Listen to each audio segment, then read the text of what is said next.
know what it is. I mean, you ain't gotta pay no price to buy no corners. Since when do we buy corners? We take corners. Man, you won't buy one way or another. Whether it's the bodies we don't lost, or you're gonna lose. Time in the joint is behind us or ahead of us. I mean, you gonna get some shit in this game, but ain't shit for free. I mean, how many corners do they need? How much money can a nigga make? More than a nigga can spend. And then we ain't gonna be around to spend what we done made already. Shit, I ain't think I can be around this long. Yeah. Well, we here. Yeah. I know a nigga murked his own man cause he was fucking on his bitch. He got booked, now she's sick. She out here sucking all these. Told my young boy to chill cause he was hitting all these licks. Now he resisted, now we 6 feet. He was thinking with his dick. Better hearken, youngin' man. I'm dropping gems, they call me old school. Gon' fed on the gram and who you shot and who you gon' shoot. 600-page indictment, nigga, what you gon' do? Up top with them lifers, you don't fight, all you do is shoot. I know them crackers mad as hell because they wanna see us dead. Plotting our demise, holding counsel just to stay ahead. This one was, this forever. We gon' paint them nations red. If you not under this banner, then you all just mad. Man, I'm from the trenches, they ain't know it show us love. All we know is extensions and the way you throw a slug. We done made a move on you and we don't care who it was. On the gram, I saw my youngest send a nigga up above. You would've thought me and the squad was fatigue, how we run shit.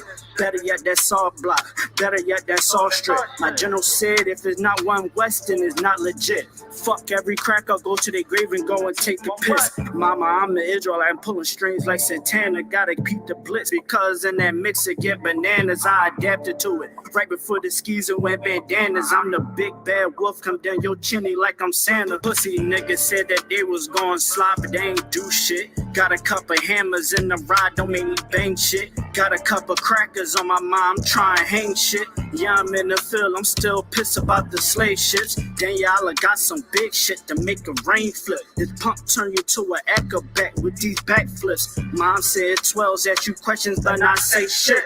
Mom said don't neighbors ask you questions but not say shit. I'm true to this, ask your old head. I ain't new to this, I'm too legit. There's one West world and we running this, I'm gunning it. Advise every cracker to be intelligent, irrelevant. For all them fake cancer we ain't marching with. This clip that I got like holy water, I'm trying to throw it on you. You pledge your allegiance to them snakes, they turn for you on you. Pillhead / crash dumps, I keep it real with you. You told me you don't trust none of them niggas, and that's a real issue. I don't give a fuck, you wantin' beef from what you all did. That before they signed the same words that Paul said. Clip full of racist motherfuckers, it got bald heads. This shit that I got dumping in your ears like some skull heads. Why you trying to claim the same wreck that your man's did? Y'all was sign lacking, main reasons why your guys dead. Always gotta keep one in the head before I go to bed. Fuck a DJ Khaled, this one West, this what God did, nigga. One West world. Nah, we coming, nigga. Not tripping. Tighten the fuck up, you heard?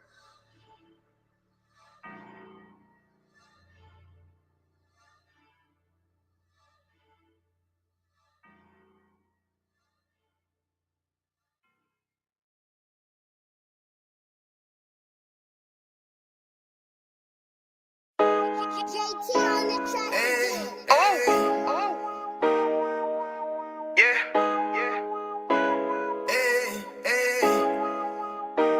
fuck wrong with you, boy? You know what time it is, nigga. Better watch how you step in.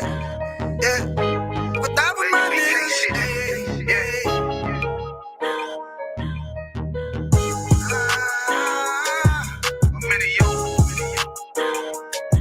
Got my nigga Rawan with me. But that was my niggas, it'll be an honor. You know what I'm saying? Under commanding General YAHANNA.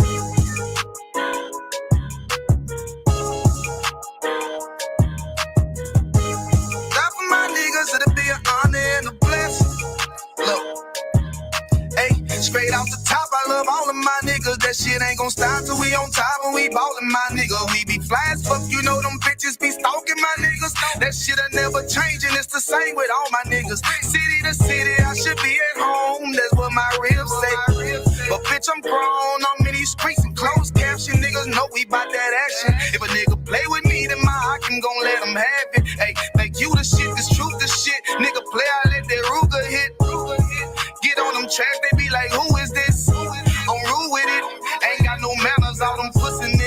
the shit, yeah, I know they can't stand us, but we UPK, Louisiana, bitch, that's what I'm reppin'. And my niggas solid number, real ones in my section. If you wanna get down, put your boots on, start stepping. Brotherhood is a weapon. Brotherhood is a weapon. Better watch how you steppin', cause brotherhood is a weapon. If I die for my niggas, it'll be an honor and a blessing. Better watch how you steppin', cause brotherhood is a weapon. Brotherhood is a weapon. Better watch how you steppin', cause brotherhood is a weapon. If I die for my niggas, it'll be an honor and a blessing. Better watch how you steppin', cause brotherhood. I lay my life down right now for all my sisters and brothers, because I love them. I see them dapping and hug them. It's amazing to see how well we adapt from the struggle. Born again from a life of sin, trapped in the gutter. My mind frame was to kill my own kind. Feeling inferior, waking up ready to die. Run with them killers, so it's just a matter of time. For why take your life or let you take mine? That's when I realized the slaves killing slaves while the white man live to get old. We in them graves, and shit got me feeling played. I opened the Bible, went through them records, found out we was royalty, a nation to be respected. But in this world we rejected, we hated for our complex. Still fighting to get accepted. We hear the truth and reject it, but love is getting corrected. And all my niggas correct me. The commandments, the foundation we erected. Brotherhood is a weapon. Brotherhood is a weapon. Better watch how you steppin', cause brotherhood is a weapon. If I die for my niggas, it'll be an honor and a blessing. Better watch how you steppin', cause brotherhood is a weapon. Brotherhood is a weapon. Better watch how you steppin', cause brotherhood is a weapon. If I die for my niggas, it'll be an honor and a blessing. Better watch how you steppin', cause brotherhood is a weapon. Hey, hey.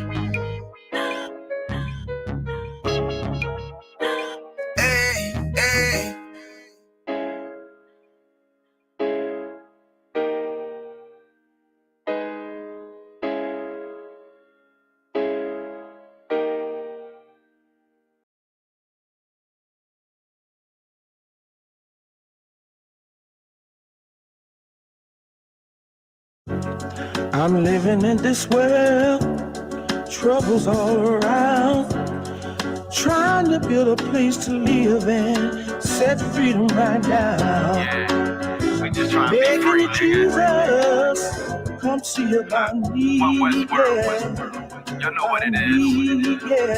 Yeah. Please have mercy on me. Please have a little mercy on me. We need that mercy. Please have mercy on me. Please have a little mercy on me. I see all these demons around me and they trying to pull me back. I'ma tell you one thing, we ain't never going back. I'm an Israelite now, I got power over that. I ain't Christian no more, I got my manhood back. Life is all about war, UPK taught me that. And we never gonna lose, so you better fall back. This 45 making this return, this event. See that bullshit you want? We ain't on that, nigga. We don't run and duck, nigga. Ain't no switching up, nigga. We ride for our brothers, ain't no mark on us, nigga. For a man falling 7 times, but get up, nigga. I ride for the most high when it's tough, nigga. When them demons come, you better stand the fuck up, nigga. And you better not fold, they gon' take a hold. 7 more stronger than before, got your soul. It's one West world, nigga. We don't break them cold.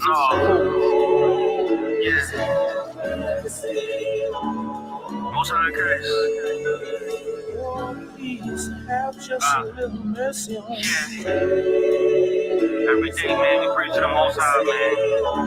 He don't know when they can save us, man. One more shit. Nah. Shit. Real shit from yesterday to tomorrow. Trying to make a difference, but I prayed and asked the Lord. Keep me see for my forgiveness, cause I lived the life before. A wickedness to make me grimace. But the day I found the UPK, I vowed it all to finish. Should be crew to be a menace. Never know what sinners. There's a demon in the streets, running around with them extenders. In my head, shit is spinning. It's the lies of the devil. Come on, I throw a couple bullets for your temple and your chin. It's the power of the dollar. Every hour I'ma win it. It's the bread of life, but living off that bread is how you spend it. Shit, we all had dreams of cars, clothes, islands with the pennant. But we deep inside the strength that's known to swallow up the timid. I don't bother with our pennant. I strive for independence. Praying on the Lord for mercy. I push way behind the limits.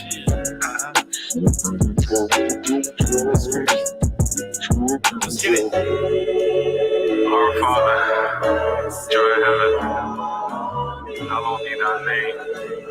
please have a little mercy on me. Our kingdom come. Thy will be done in earth as it is in heaven. Wow. Feel like my mind opening up and I'm emerging through it. I found a new path and I'm merging to it. Got some bumps in the road, but I'm working through it. It took a toll, so I changed, and I had to do it. I had some dumb ways, I knew that I was acting stupid. I knew that I could do better, but I had to prove it to myself. I kept failing, kept acting foolish. Was driving backwards till I park, I had to back into it. I mapped it out, gotta drive, put some gas into it. I regroup, found the groove, then got back into it. When I'm in the booth, it's all true, never capping through it. It's my life, there's some soul and some passion to it. See, I've been through the motions, I was lost and groping. I was down and I was out cause I was losing focus. I never doubt that I get through it though I wasn't folding. I never doubt that I get through it though I wasn't. Man, you can grow numb to some shit, but it's still happening. That numbness is how you feel when they come back again. Thoughts getting stuck in your mind, you know they're gonna attack again. The only way to make them stop is if you start unpacking them. I ain't trying to preach, I'm trying to make some ends meet. Got all my niggas in the booth, we like 10 deep. I shoot for them from the start to the ending. But all these bullets in my clip look like it's ending.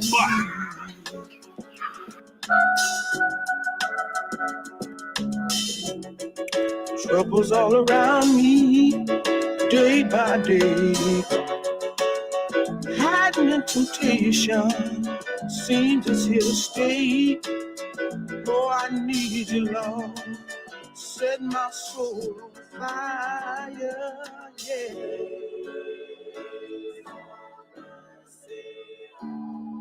Have mercy, oh, have mercy.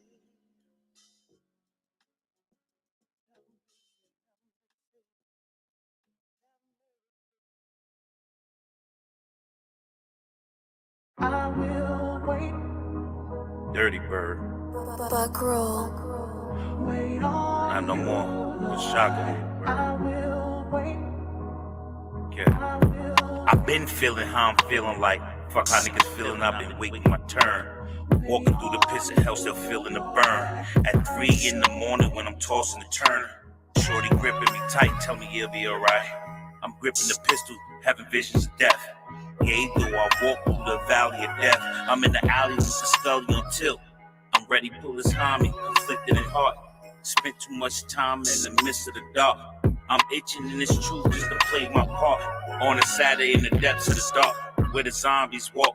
Times Square, let the scriptures bark. And the generals talk. Fishing for that young man or the princess he called before the reapers involved. Show your chariots, Lord, dead in the middle of their war. Let your trumpets blow, revelation reveal. Let the sky crack wide, show the color of Christ. Let me watch the descent before I enter my chamber. Allow me to enter the chamber. See, the truth is amazing. Hoping, wishing, and praying. I earn my place in the kingdom. Plant my feet on the pavement. Put my brick in, I'm chasing for the crown of this promise. For that crown of this promise. Right. Sure is. 44. Sure is. We wait for instructions and orders in these truths, man. Wise man once told me seek counsel. Never rely on your own understanding. It's not. This UPK, the heart different. Black on black boots ain't forces to walk different. Muscle energy, the 1,000 to spark different. And learned about the scriptures from generals taught different. Game bred pit with grip, the bark different. Priests and officers, we captains to talk different. Proper side of the wind, and I endure to the end. Strap cause niggas rock Christ and ain't nothing to him, but check it. In your city, we them niggas on the corner. And all black change men that put away the former. We militant, disciplined, as niggas that's in order. We shield swinging off our neck and fringes on the borders. Born rugged in these streets, learned the codes and the politics. And I ain't wait for the Lord, he got me out of it. Hood nigga, hard knock alumni with scholarship. Big Glock was up on my hip, up in them colleges. And you ain't saved if you a Christian and you waiting on it. Heaven not by observation, go and take that moment. Cause your faith is in your work while you debating on it. I'm enduring to the end, this Glock ain't got no safety on it. Sure don't. Can't wait till the Most High come and open these skies up and let Yahweh come down here and bomb these motherfuckers. Bomb on all these heathens. Their time is up. I can't wait, though I feel conflicted. Mind shifted to the point I gotta check my spirit. Eyes lifted to the hills like Yahweh there. So potent, so strong, just feel it in the air. If we don't hearken, as poor judgment would disappear. He's all seeing, all knowing. You don't want to visit, whether short wave or long range, his aim is vivid. We can't run, can't hide, he'll come and get us. There's no test, no rest in this war business. I'm on the corner with my brothers and my garment on. Mic in my hand, chanting white man's the devil song. Provoking spirit in my people to get our gather on. Shots fired at hellfire, we get our Bible on. Wanna eat, find the menu in Leviticus. Learn to walk, talk scriptures here, this is how to fish. Hit the ground running hard. We staying on our job cause Babylon is falling. Like the song that we made for y'all. We live and die for this shit. There's no plan B. We the Lord's sheep. The Lord's chosen would never flee. If it's not for the Most High, we would never be.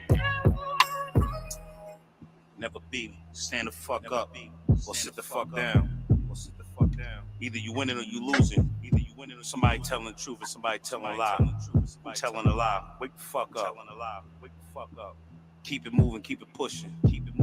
Know better, do better. Dirty bird. You heard?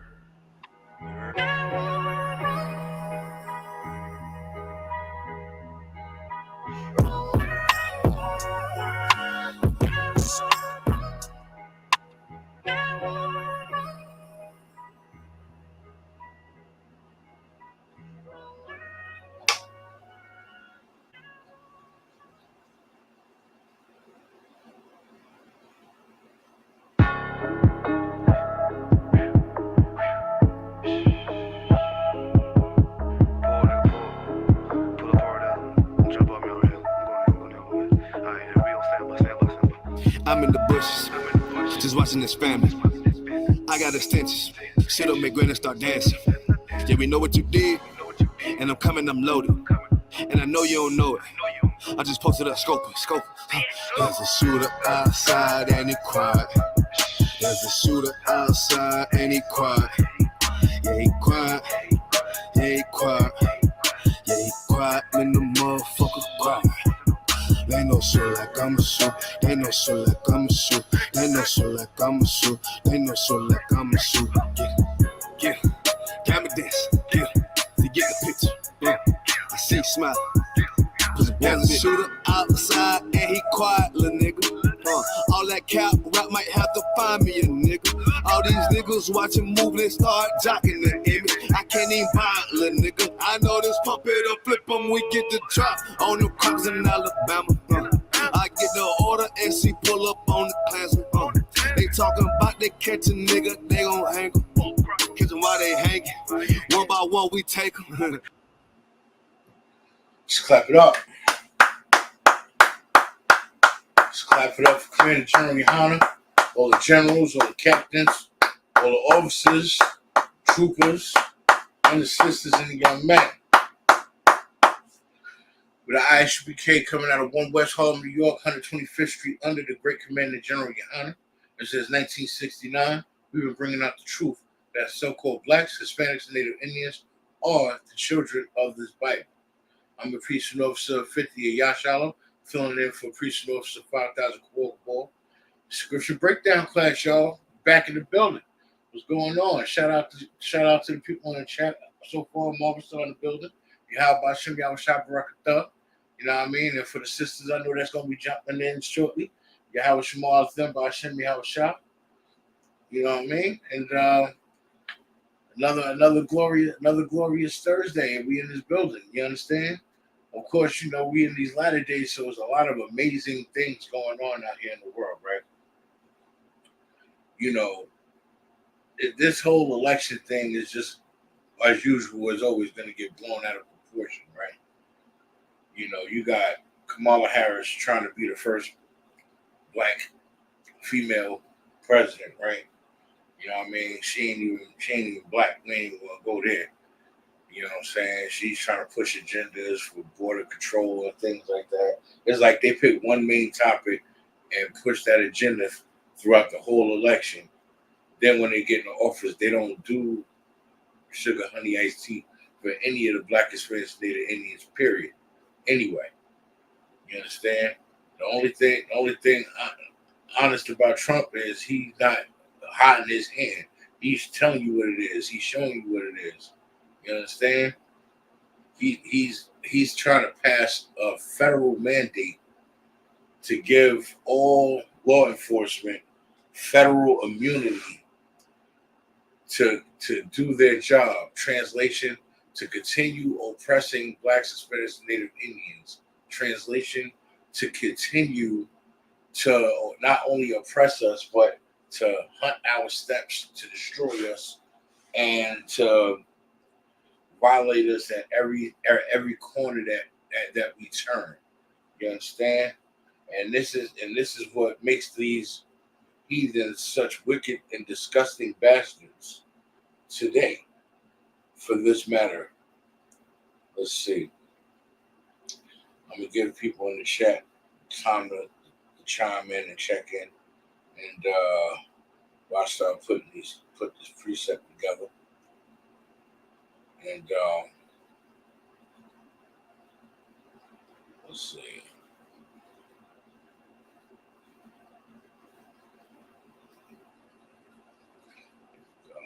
Right. Make sure my volume is off.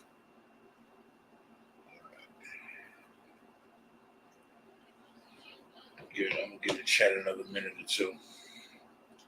You know, like I said, we in these latter days, Israel, and if you're not seeing signs of wonders, I don't know what you're expecting to see.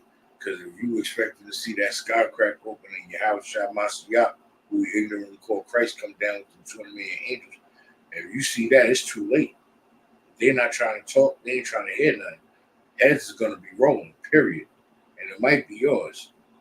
Don't wait till that time comes to sit there and say, oh, I believe in the Lord. This, that, third.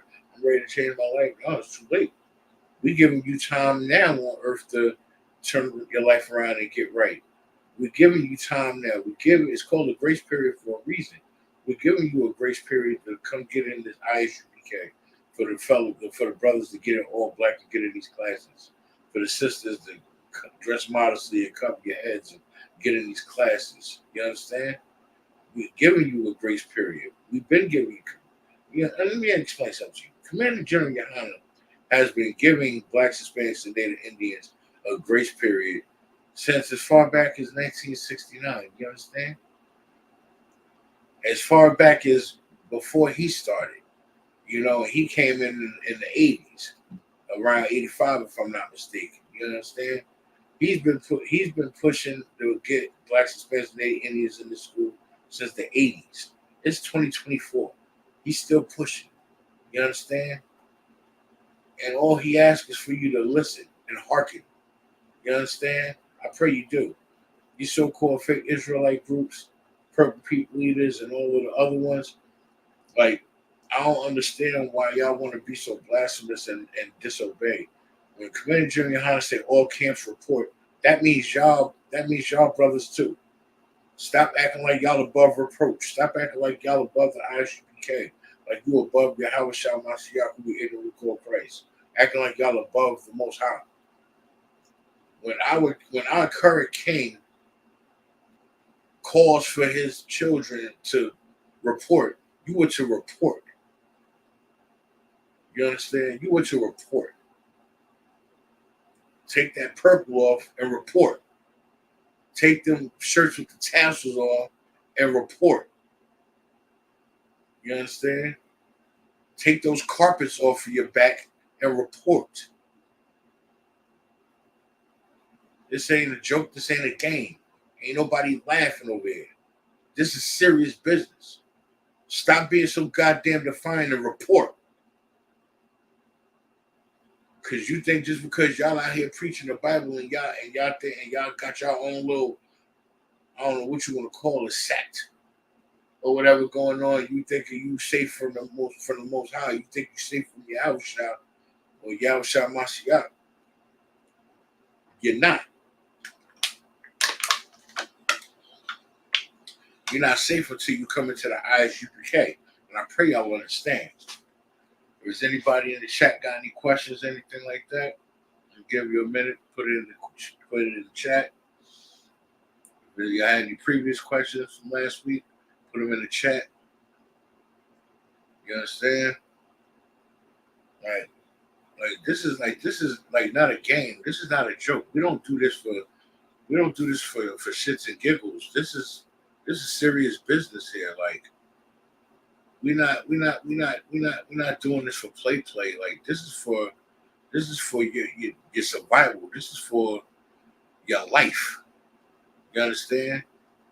This is for your overall well-being on this earth. And I don't just mean your flesh.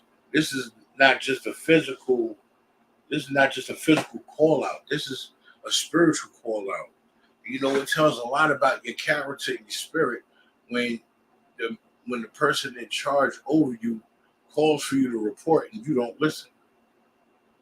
It's like what the scriptures say about being a disobedient child.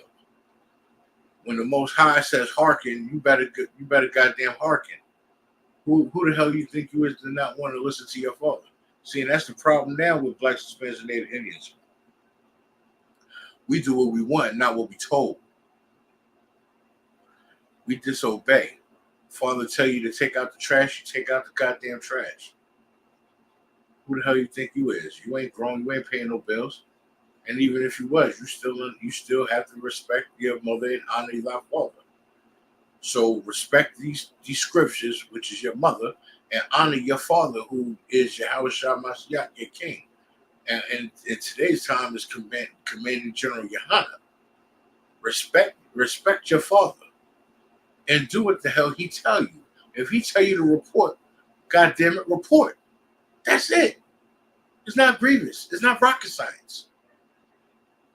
Get that ass in all black and get in these goddamn classes. Stop playing with yourself. Stop playing with your life. Because ain't nobody playing over here. Because when the time comes, and if I'm not mistaken, there's a scripture about that. Because it falls on deaf ears when you call in desperation.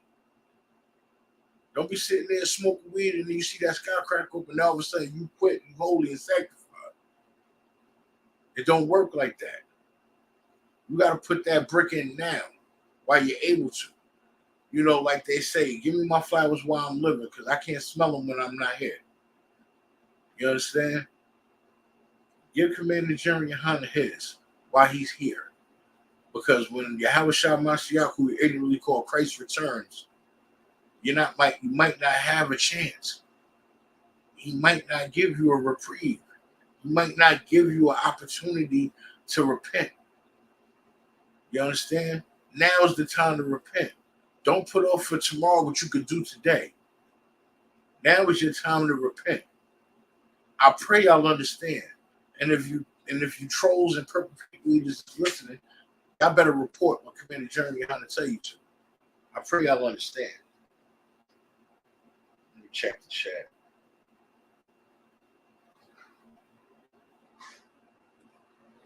You ain't got no precepts and nothing more, so you need breaking down. You know the Bible already, no sweat. You know, now back to what I was talking about, you know, it's sad that, you know, our own blacks, Hispanics, and Native Indians is still voting for the oppressor, pushing for the oppressor, and looking for his acceptance. Trump is trying to get us up out of here. And we the main ones talk about we want to vote for him and have his back. Same thing with Kamala Harris. She trying to get us up out of here her own way. But we trying to follow the goddamn oppressor. Now let me give you this precept. In the Book of Lamentations, chapter 4, verse 18, explains to you why we should not follow behind the goddamn oppressor. It's the Book of Lamentations, chapter 4, verse 18.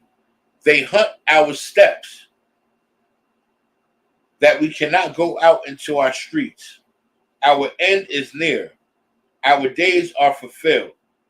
For our end is come. Now let me break this down for y'all so y'all can have a clear understanding of where I'm coming from, right? They hunt our steps. Think about Hunger Games, right? Think about the movie Predator. It's almost like a sick, twisted game. You're the prey, and they're the prey, and they're the predator, right? And this in America is the playing field, right? No matter where you go, no matter where you hide, no matter where you pop up at, they right there hunting your steps. They've been tracking you for the longest. They were just waiting for you to stick your head up out the ground so they could see you. You understand? Because they hide in plain sight. They hunting our steps for a reason. They're trying to get us up out of here. So when are y'all gonna wake up and get it? They trying to get us up out of here. They hunt our steps so we cannot go in these streets. I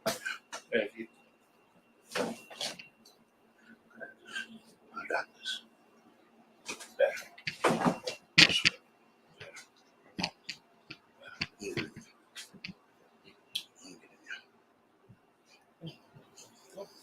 Sorry.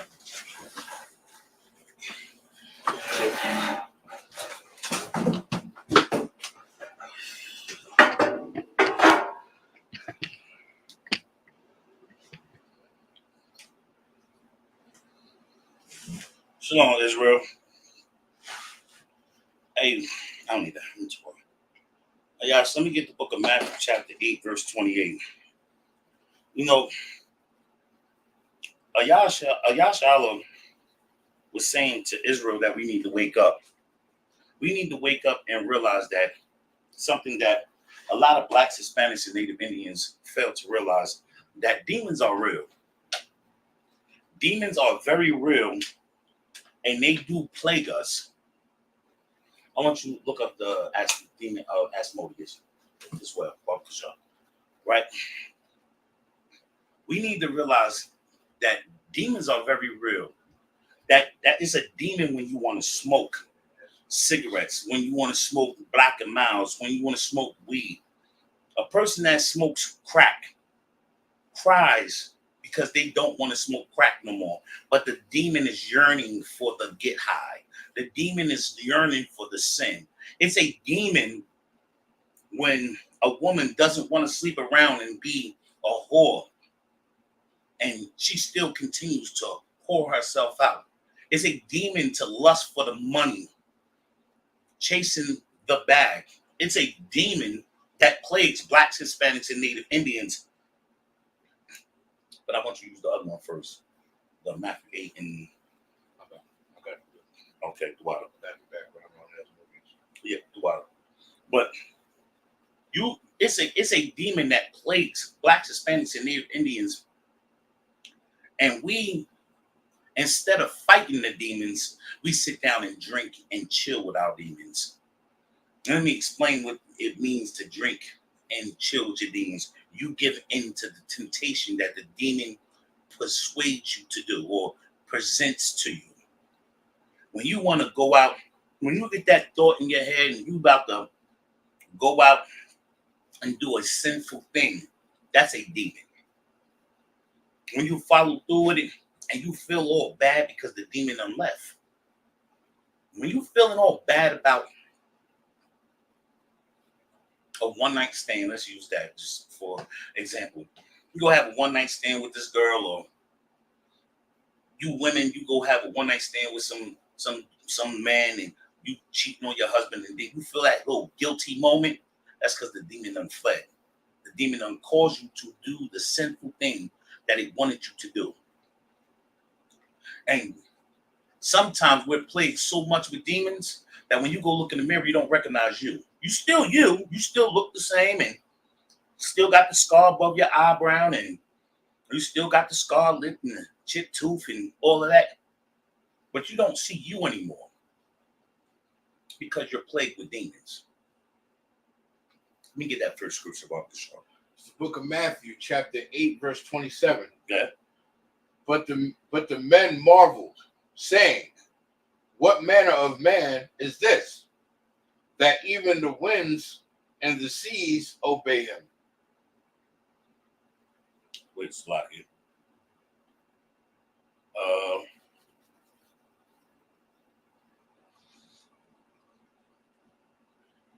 Go to 8 and go up.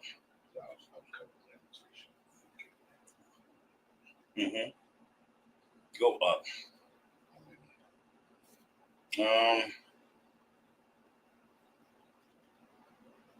Well, 2. Verse 25. That here. It's verse 25.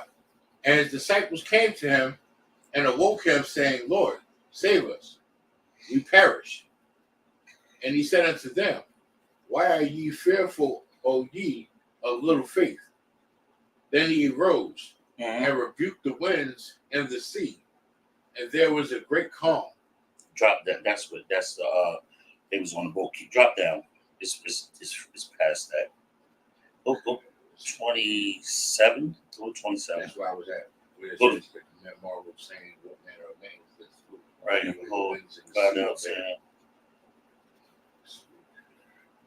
Okay, it's in 29. My bad. Salaki. Go back to 28. Salaki.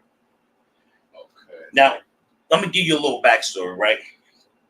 This is Yahushua Mashiach, who's going to cast out demons out of a person, right? And we need to know that this is not sci-fi. This is not what you see the Exorcist and the head turning around and green goo is coming out the mouth. This is not that. This is not your scary movie. This is actual facts. Demons being cast out of a being. Read. Go to 28.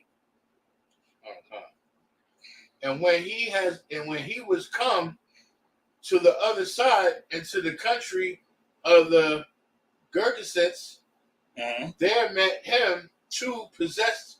Two what? Two possessed. Two what? Two possessed with devils. Now, I want you to understand.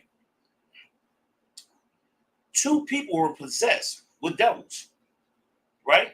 Now, we might think that this is the possession how TV puts it out, but it's not the way TV put it out. And if you want to if you want to go that far, could you imagine a person before they smoke crack? Or look at the pictures at the beauty of a person before they smoke crack. Look at your aunts, your uncles, your cousins, your nieces, your family members, your mothers before they smoke crack. The beauty of them, and then look at what they diminished to, and that's the demon. The demon allowed them to get that diminished. So this is. You can see the sci-fi, but you don't pay attention because you think it's just you're used to the world, letting the world be the world. You just think that it's normality. Go ahead. What you're saying is heavy. You're right, because everything that's supposed to be a sign of wonder has become normalized.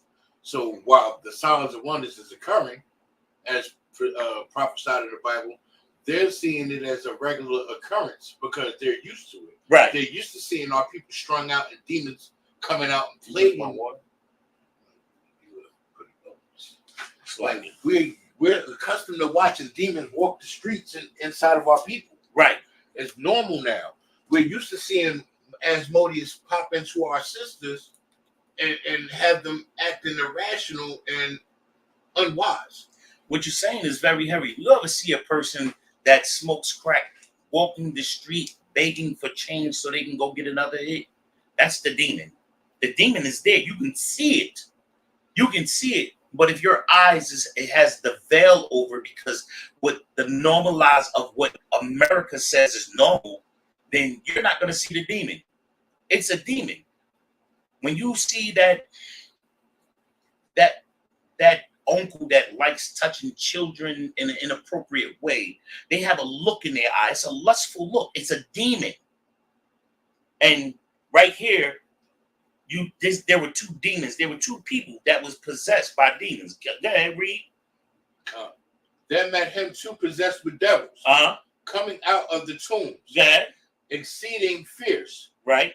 So that no man might pass by that way. So they was trying to guard the way. They was like they aggressive, tough. Keep going. And behold, they cried out, saying, What have we to do with thee, Yahweh? Now say what it says though. Okay. What have we to do with thee, Jesus? It says, what do we have to do with thee, Jesus? They saw, listen, the demons seen. They seen Yahweh, Mashiach, who we ignorantly call Christ, right? And they said, no, what we got to do with you? Like, why you here? What's up? Well, we ain't got no problems. We ain't got no issues with you. because they know who Yahushua Mashiach is. They know that he is a righteous man. They feared. Read. God. Thou son of God. Thou who? Thou son of God. Listen, when you righteous, the demons know that you righteous. They'll see it. They're afraid of it. Keep going. Come. Art thou come hither to torment us before the time? Salakia. I'm going to prove that the demons know. They know Captain Tazariak before he walk in the door. They know Commanding General YAHANNA. They know Jeremiah Hyman. They know before UPK walk in the door because that's the righteous. They afraid of that.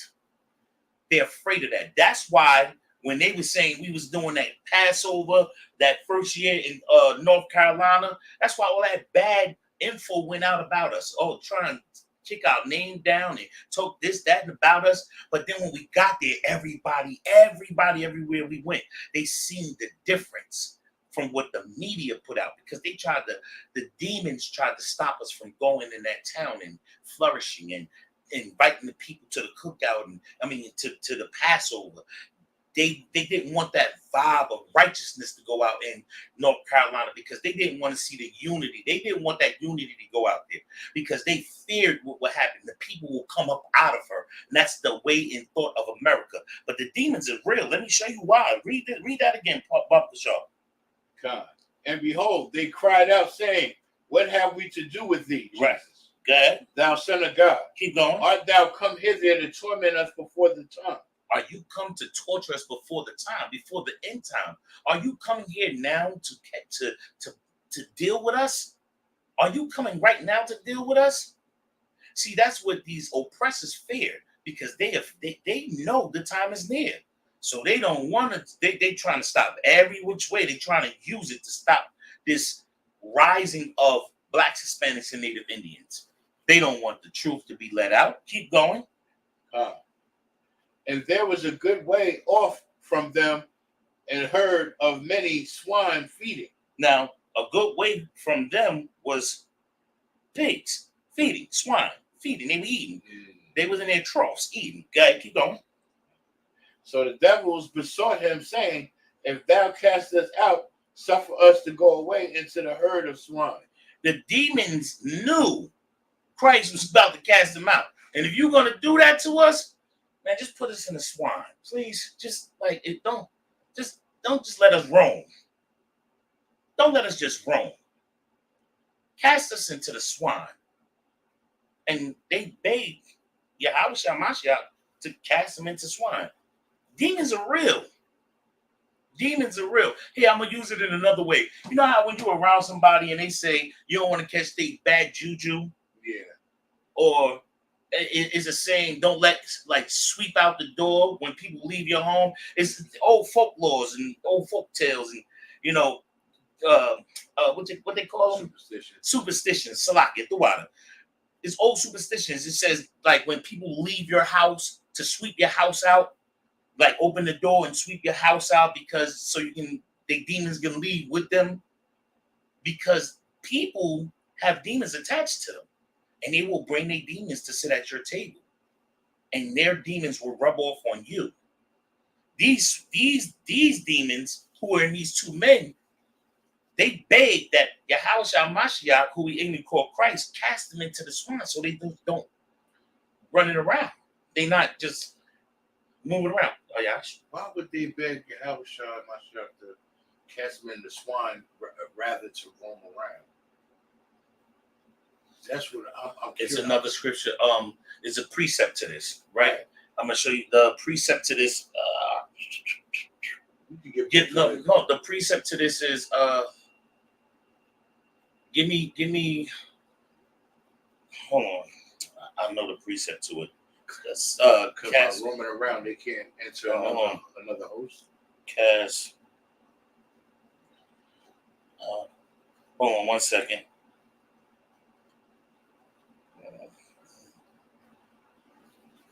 One second. But finish reading that scripture, the rest of that scripture, while I find this real quick. And he said unto them, go. And said what? And he said unto them, Go. Go ahead. And when they were come out, they went into the herd of swine, and behold, the whole herd of swine ran violently down a steep place into the sea and perished in the waters. Because the swine went crazy because of the demons, and they ran into the herd and they ran into the waters. So the demons wanted to go into the herd of swine so they could do their job, basically, rather than to just roam around. But if they unalive the swine by being in them, and all the swine are unalive, give me the book of Matthew, where chapter. would they go? Give me the book of Matthew, chapter 12, verse 44.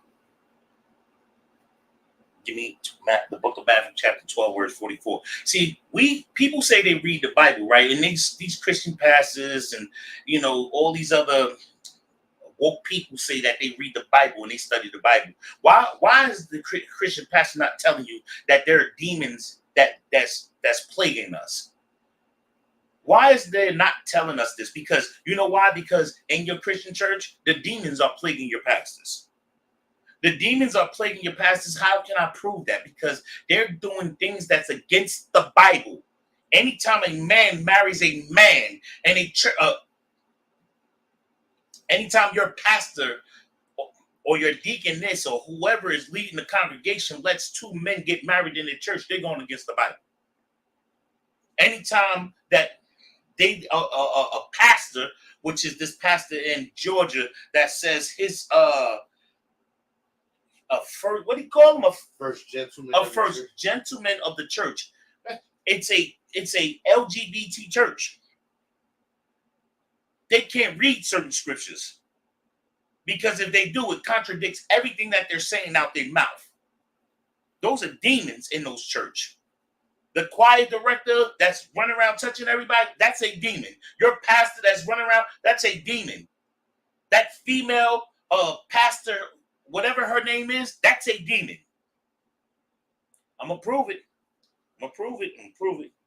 Go ahead, read this. The book of Matthew, chapter 12, verse 44. Now, this is to your answer why they wanted to be cast out into the swine. Then he said, I will return into my house from whence I came out. Go up to 42. All right. The queen of the south shall rise up in the judgment with this generation and shall condemn it. For she came from the uttermost parts of the earth to hear the wisdom of Solomon. And behold, a greater than Solomon is here. Go to 43. When the unclean spirit is gone out of a man, that's he right walketh through dry places. Now, slow down. Oh, okay. Read that again. Read that again. I remember that. Book of Matthew, chapter 12, verse 43. Go ahead. When an unclean spirit is gone out of a man. When an unclean spirit, this is how you know it's a demon. It's an unclean spirit. When an unclean spirit goes out of a man, go ahead. He walketh through dry places. He's what? Walking through dry places. There's your answer. Keep going. Seeking rest and findeth none. See why it says seeking rest? Meaning resting in a host. I got it. Why I say seeking rest? Seeking rest because it's gonna aimlessly walk among the earth trying to read it again. I mean, what you're saying, it's on it. It's saying it's walking through dry places, seeking rest and finding none. If the Lord casts them out, where's the rest? In a person.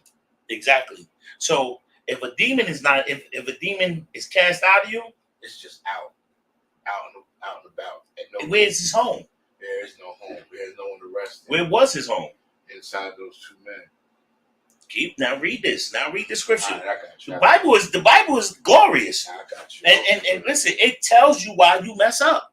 It tells you why you keep sinning. It tells you why you keep smoking crack and can't get off it. Why you keep sniffing heroin and can't stop. It tells you why you keep popping ecstasy pills and Molly and dip cigarettes, and why you keep smoking them cigarettes and them Black and Milds, and why you keep vaping, why you keep being out here being a whore, why you keep lusting and watching porno and touching yourself. It tells you why you have that obsession for looking at little kids, and that obsession about being an LGBT member. It tells you why you think about being a transformer. It tells you why you want to be a drug dealer, why you want to gang bang, why your own people are ops. It tells you, explain this. The Bible is explaining that you have a demon on you. It explains why that woman creeps out in the middle of the night and go sleep with somebody mysteriously, just have one night stands. There are women that's out there just enjoying one night stands. Don't want no ties to no man, no husband. There are men out there that's just throwing wives away, having one after another woman. Most of you rappers, y'all having one night stands. Y'all having these LGBT group meetings. And listen, y'all don't care. There's no shame. You know why? Because them demons are in you. The demons. Read what you got, Barbara Shaw. Verse 44. Then he said, I will return it to my house. Wait, Slocky, go back. Read from 43. I want you to go through because I want you with this going into your house. This is heavy. Go back. Verse 43. Okay? When the unclean spirit is gone out of a man. Now, when the unclean spirit is cast out of you, keep going. He walketh through dry places. He's walking through dry places. He's looking for a place. He's looking for a place to go. Go ahead. Seeking rest and findeth none. Seeking rest, looking for a place that he can call home, another person, so he can drive them insane. Go ahead. Then he saith, I will return it to my house. I will go back to where I came from. I will go to the same person that I just left. Let me go check him out. Go ahead. From whence I came out. And when he is come, he findeth it empty, swept and garnished. Now, when he go back to go be and to get back into this person, and it's swept clean and it's garnished and it's all glorious, that's because he came in the Israelite School of Universal Practical Knowledge, shut his goddamn mouth and learned something. Because she shut her mouth. She came to school, she came to class, she wrapped her head up, she put on a dress, and she said, Shalom, sir. That's what happened. It's clean. It's swept clean. This brother, you know what he did? He started sweeping the floors. He dressed in all black, black pants, black shirt, black boots, black headband, and came to class and shut up and took notes. He brought his Bible, he bought his Apocrypha, he bought his Zondervan Bible dictionary, and you know what else he bought? He bought that pen and pad, and he attentively listened and paid attention and took notes and asked questions and said it in front of the class, and that zeal helped sweep out that house. Keep going. Then goeth he, and taketh with himself 7 other spirits more wicked than himself. So you know what he do? See, because these demons they trying to be intelligent. Let me tell you what they do. They went and he said, you know what, I got something for him. See, when you think you escape, something a wise man said to me, the water for my camp leader, because he said something very wise to me. He said, if you're fighting the same demons that you was fighting 5 years ago, and you've been in this truth for 5 years, you ain't growing nowhere. You're not fighting. You're not fighting. You're actually drinking and chilling with your demons. You're not fighting. I'm paraphrasing what he said. You're not fighting. You should not, if you are in the truth and you're learning your history, your culture, you're learning the difference between good and evil, you're learning the difference between this wicked world and this sinful way that our oppressors pressed upon us and the righteous way that the Most High God set forth for us. If you are you knowing the difference and you still are fighting the same cigarette demon that you had when you first started the truth, or you fighting that same weed demon when you first started coming in hearing the truth, if you're fighting the same demon, then you're not fighting. You're not fighting. You're just accepting the fact that you have a demon. You acknowledge the fact that you have a demon and you're an Israelite. You're on the fence. If your demons don't get greater, then that's a problem. If your demons are not hard, you're not getting harder demons. See, the cigarette demon is easy. You beat him. He gone. The weed demon. And fight him. Beat him up. And then you fight the pill demon. You fight him, beat him up. You fight the worldly demon of wanting to be in the world and sell drugs and crack cocaine and you with the gang, and you fight all those demons. Now you get the lust demon. Lust demon, that's a heavy demon. That demon be trying to, Ooh-wee. You see, because the women outside, and he got nothing on. But if you can't look past that demon, that's a hard demon to fight. If you get past that one, then it's another demon. If you can't get past shrimp, pork, crab, and lobster, you're stuck and still fighting the same fight. You're not fighting. You're just dealing. Read. Old school walk will help me understand that because, boy, that's why this scripture says, that cigarette demon, he left. He said, oh, he don't want to smoke cigarettes no more. He overcame that. Cigarettes stink to him. I'm going to bring weed. I'm going to bring gluttony. I'm going to bring lust. I'm going to bring crack. I'm going to bring all these other things with me. Read. Come. Then goeth he and taketh with himself 7 other spirits more wicked than himself. More what? More wicked than himself. More what? More wicked than himself. Oh, you thought you just was liking porn. Huh? You thought you was just liking porn? Now you're going to watch, I can't even say it. You're going to watch sodomite porn. See? I found it. Huh? No, you thought you was just watching. No, you say porn. Pornhub. You was watching just porn. You was just watching Pornhub. You thought you was, what's her name? I don't know. What's the porn star's name, Yash? What's the female's name? I thought I was going to get her, Yash. I thought I was going to get her. But you watching them porn stars, whatever their name is, Starlet or Scarlet or whoever her name is, right? But now, that's not good enough for you no more. So now you start watching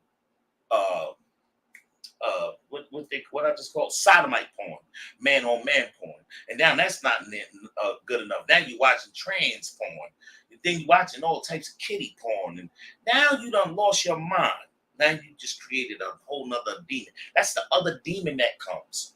See, when that one demon leave, is going and you swept out and clean, and he trying to go back home, and he says, "Oh, you don't want to smoke cigarettes no more? Oh, you don't want to just watch Pornhub no more? I got something for him." Coming back with 7 more demons wickeder than myself. Read it again. Come. And they enter in and dwell there. No, go back. Go back. Then goeth he and taketh with himself right here. 7 other spirits more wicked than himself. More wicked than himself. Keep going. And they enter in and dwell there. And they what? Enter in and dwell there. And then they get inside and they dwell there. See, you thought you was escaping these cigarettes. You beat the cigarettes. What about this lust? What about this lust? What about this gluttony? What about this slothfulness? What about eating vile things, the shrimp, pork, crab, and lobster? What about this ideal of America and having the American dream and chasing the dollar, the greed demon? What about those? See, because you'll get rid of one demon, but you got to be able to fight the other demons, the ones that come to you. Because when one leave, they're going to bring back 7 more wickeder than one than itself. See, we have a problem as Blacks, Hispanics, and Native Indians. You think this is sci-fi and fairy tale. No, this is real reality. It's not what they show on TV. Real demons will come and plague you. What will come and plague you? Keep reading, Yash. Come. And the last state of that man is worse than the first. Now, wait a minute now. I want you to read that one more time. Now, they go back and... Now, once the old demon come back and he see it swept out and clean and he can't get back in, he go get 7 more demons wickeder than himself, come back. And once one get in, they all slide right through the door. You know how it used to be back in the day when you're trying to creep into a party. One get in, everybody get in. It's like a train, everybody run in. Now, all these demons is there. And then they're gonna take hold, they're gonna rest up, they're gonna chill, they gonna start making it their crib. They turned your body to the bandeminium. That's what your house, the house that they want to dwell in is you, and they turned it to the bandeminium. And guess what happens? This part happens. Read. Oh God. Even so shall it be. And the last state of that man is worse than the first. And the what? And the last state of that man is worse than the first. You're worse than you were when it was just the one demon. You're worse than you were when it was just one demon. Now it's 7 demons. and you're worse than you were. Oh, you thought it was just cigarettes. Now you smoke crack. Now you pop ecstasy pills and Xanax and uppies and downies. I don't know. You're popping Cinequil and whatever else. You're smoking crack and sniffing heroin and opening your veins up and sticking needles in you. You started out with cigarettes. You started smoking weed, drinking alcohol, popping a pill. Now you're sniffing cocaine. And from sniffing cocaine, you took a hit of the pipe. Then you sniff some dope. Now you taking needle, you taking heroin and stick it in your arm, fentanyl, and sticking it in your arm. Now you're a man on a back blocks telling another man you will give him fellatio just for a hit. You see the spiral? See the spiral? These are demons that plague black men. And you think that that's not a demon to make another man lose all integrity, all self-worth, all value, to belittle himself, to give fellatio to another man for a hit of crack. Don't think that is so sweet for sisters neither, because they do the same thing worse. They do worse. They get trains ran on them. They start selling their body, all for a hit of drug. All to forget it all. You know what's crazy? They get high because they're ashamed. They're ashamed to go around people because they get high, so they get high. It's crazy. And it's demons that's plaguing our people. We don't even see it.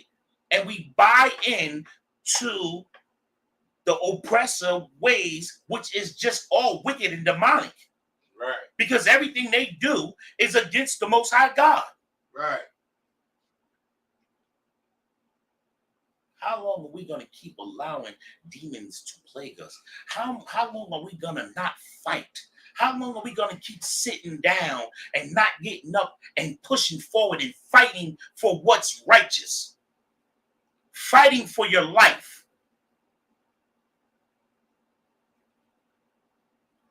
There's more on that? God.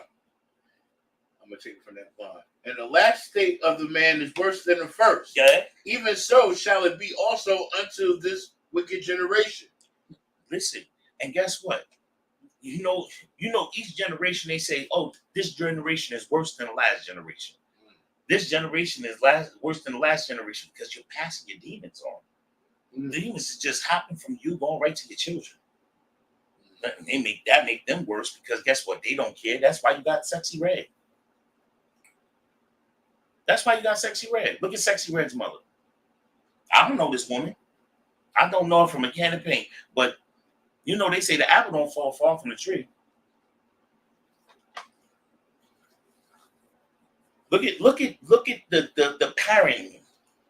Look at the demons that plague the parents.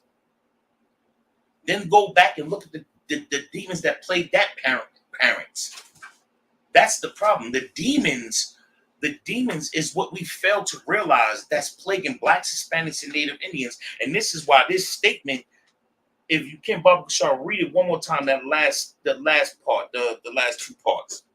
And the last state of that man is worse than the first. Okay.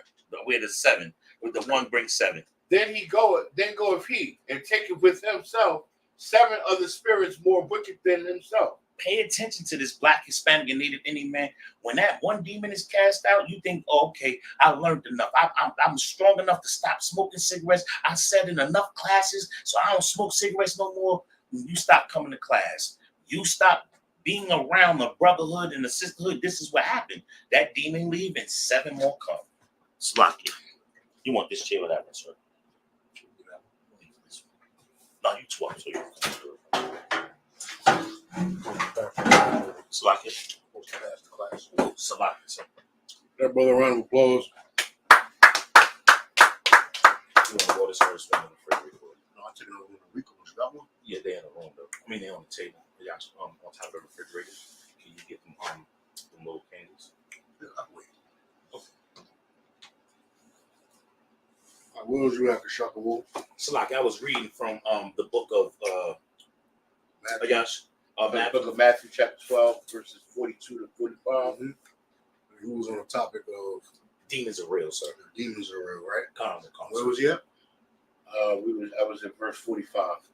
That's perfect. That was my first scripture. Take me back to 43. Matthew 12 and 43. Khan. Book of Matthew, chapter 12, verse 43. When the unclean spirit, Kashak, you read it. You put up a picture of RuPaul. Who's somebody more recent than RuPaul? Okay, I got you. Who's somebody more recent than RuPaul? What's black? Who's somebody black? So, give me Saucy Santana. Santana. Give me Saucy Santana. Salakia. Disgusting name. Yeah. Disgusting name. All right, Shalom, Israel. Prison Officer Kawaga Bar. Of course, we're going to teach you about how demons are real, how they walk amongst you, and how you don't notice them because you are not looking for them, because you also have them on your body. You got demons all over your body, so you're not even looking for the ones in other people, nor can you see the ones on yourself. Right. That's why you think these alternative lifestyles is a choice. You think pork is the other white meat. You think there's nothing wrong with sleeping with white women. You think marijuana is okay because it grows from the ground.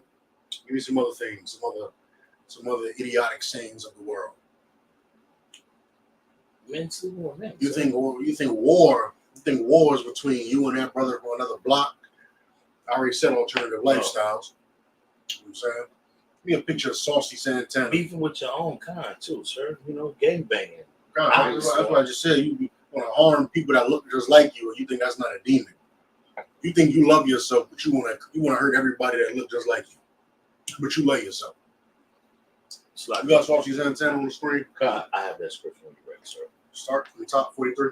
Come. This is the book of Matthew, chapter 12, verse 43. Mm-hmm. And when the unclean spirit is gone out of a man, he walketh through dry places. So imagine you was a gang banging, whore sleeping with, pork eating, lobster loving, shape up having sinner. Change your life. You no longer eat pork, shrimp, crab, lobster, no shape up. You become a man of God, boots, braids, beard, shield, the whole nine.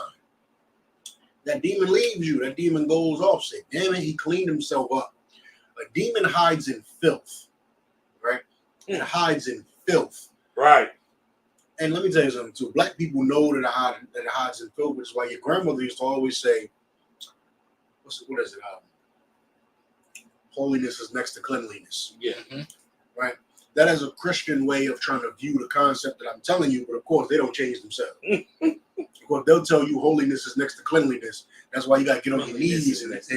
Yeah, there you go. Cleanliness is next to godliness. The house got to be clean. Get on your knees, get the toothbrush, scrub the tiles of the bathroom, get in that toilet bowl, get in the porcelain, pine sol, everything. Pine sol everywhere. But God forbid she put the pork down. She will not put the pork down because that is just too damn far. And God loves everybody, and Christ died so you eat pork. Right. When it comes to that. But they will tell you, what is it? Cleanliness is next to godliness? Sir. They'll say cleanliness is next to godliness. Demons love filth. That's where they get this from. Demons love the filth inside of your body. That's what they love. They love that your mind is polluted, right? I wish I had that shirt, that brainwash shirt on. You need your brain washed. Right. You need to be told and taught a certain way. And before you say, oh my God, he just come on the screen talking crazy, you have been brainwashed into believing you're American. Right. You believe you're American. Having your brainwash is to be taught something, right? And you were taught that you were American, that we were American. But you have to have your brain washed. You have to have your brain washed so that filth, there's no filth for a demon to hide behind. Read from the top. Come. When the book of Matthew, chapter 12, verse 43, when the unclean spirit is gone out of a man, He walketh through dry places, seeking rest, and findeth none. When that demon do leave you, when you scrub your brain clean by following the law, statutes, and commandments inside the ISUPK under Commanding General YAHANNA, because your brain is not scrubbed clean if you put a man dress on and put a kufi on and say Aki. Your brain is not scrubbed clean from that. If you're a Christian, your brain has not been scrubbed clean. You might change a couple of your behaviors, but you are not a clean person. You're the type of person to go get musty and then go in the house, throw some deodorant on, spray some cologne on top of your must, and then walk outside and say, I'm clean. Can't you tell I'm clean? No, you're not clean. You're not. You're dirty. You put deodorant on top of your dirt. That is a Christian. Throwing deodorant on top of your dirt. Deodorant is like faith. It's like grace. Deodorant is grace. It's gonna buy you some time. Deodorant gonna buy you some time. It's gonna buy you some time, but then if you don't go hit that shower eventually, you can keep trying to put more deodorant on, but it ain't gonna work because grace is only for a time period. Right. Eventually, you gotta get in the shower and wash your behind. Right. Then you are clean. Then the deodorant works better. You understand? The cologne works better now. The perfume works better now. Why? Because you don't put the body scrub on and the soap and all that. Got the Dr. Broners going. You did it all, right? Right. Demons love that filth. Read on. Verse 44. Then he saith, I will return into my house from whence I came out. Looking for rest, he can't find no rest. You done scrubbed your mind clean by following the law, statutes, and commandments inside of this school. The only place you can do it.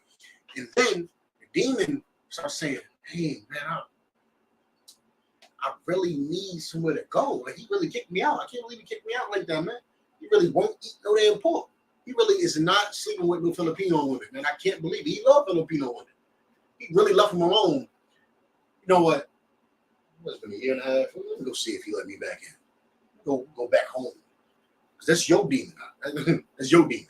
That demon is yours. He ain't looking for nobody else. That's why he walking around homeless. There's a whole bunch of other people that probably like Filipino women. There's other black brothers that probably want to sleep with some Filipino women. Right. Why is that demon waiting on you? Because that's your demon. That demon is for you. He's looking at you, waiting at you. He's like, I can't believe he kicked me out. He walked around for a whole year and a half. Really gonna kick me out. And eventually he goes, try it again. Right. He goes back over there. He goes, man, it's clean in here. How do you know he's doing that? How do you know the demon is saying it's clean in here? Because he's trying. You smelling that weed, you're going, I got that sock. That's crazy. The demon trying you. Filipino woman come out the liquor store, you go into the corner store, you. That demon is trying to get you. He's looking around your house, he's saying, it's clean though. That's why you keep turning your head. He's trying to build it on you. He's trying to work it on you. Trying to work you. Trying to work you. And eventually, if you were not dedicated to sweeping, mopping, pine saw, toothbrush on the porcelain, toothbrush on the tile, if you are not dedicated to that, eventually you'll find some filth. You understand? If the only reason you have not smoked marijuana is because you couldn't reach the marijuana, eventually that marijuana is going to be in your reach. What happened when somebody actually has some marijuana for you to smoke? It's like, if I may, sir, I remember with Captain Zaka War, I was watching his class and Soccer War? Common Khan, sir. Soccer War, and it was his class specifically. I stopped. It made me, I said, I ain't nobody's bitch, and I stopped smoking right then, right? And it's like it's crazy because then I went to trucking school, and as soon as I came back from trucking school, somebody said, "Yo, I here got a pound for you. Yo, that's for you." I don't smoke no more. Good.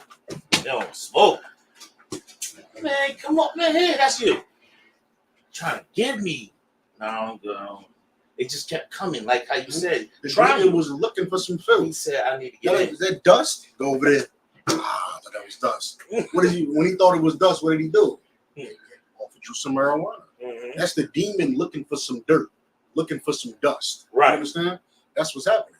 He's looking for the dirt, looking for the dust, and then he can't find it. Right. You understand? So he keep trying to work it, keep trying to work it, keep trying to go, but it's not happening. Now he keeps looking. Now he keeps looking. And he has to leave again for a season. Right. Still cleaning it. He still got it clean. Okay, and get up out of here and go on out of here. Right? Right. That's what he said. What happens when he finds a speck of dirt? And when he is come, he findeth it empty, swept, and garnished. Verse 45. The book of Matthew, chapter 12, verse 45. Then goeth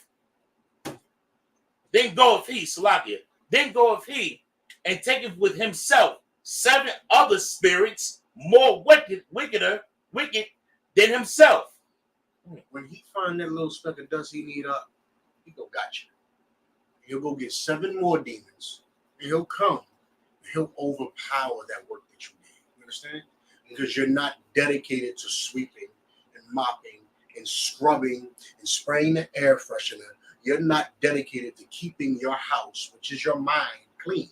Right. So he's waiting for any opportunity to find that speck of dirt, and he's going to find it. He's going to take advantage of it. He's going to use it to overtake you.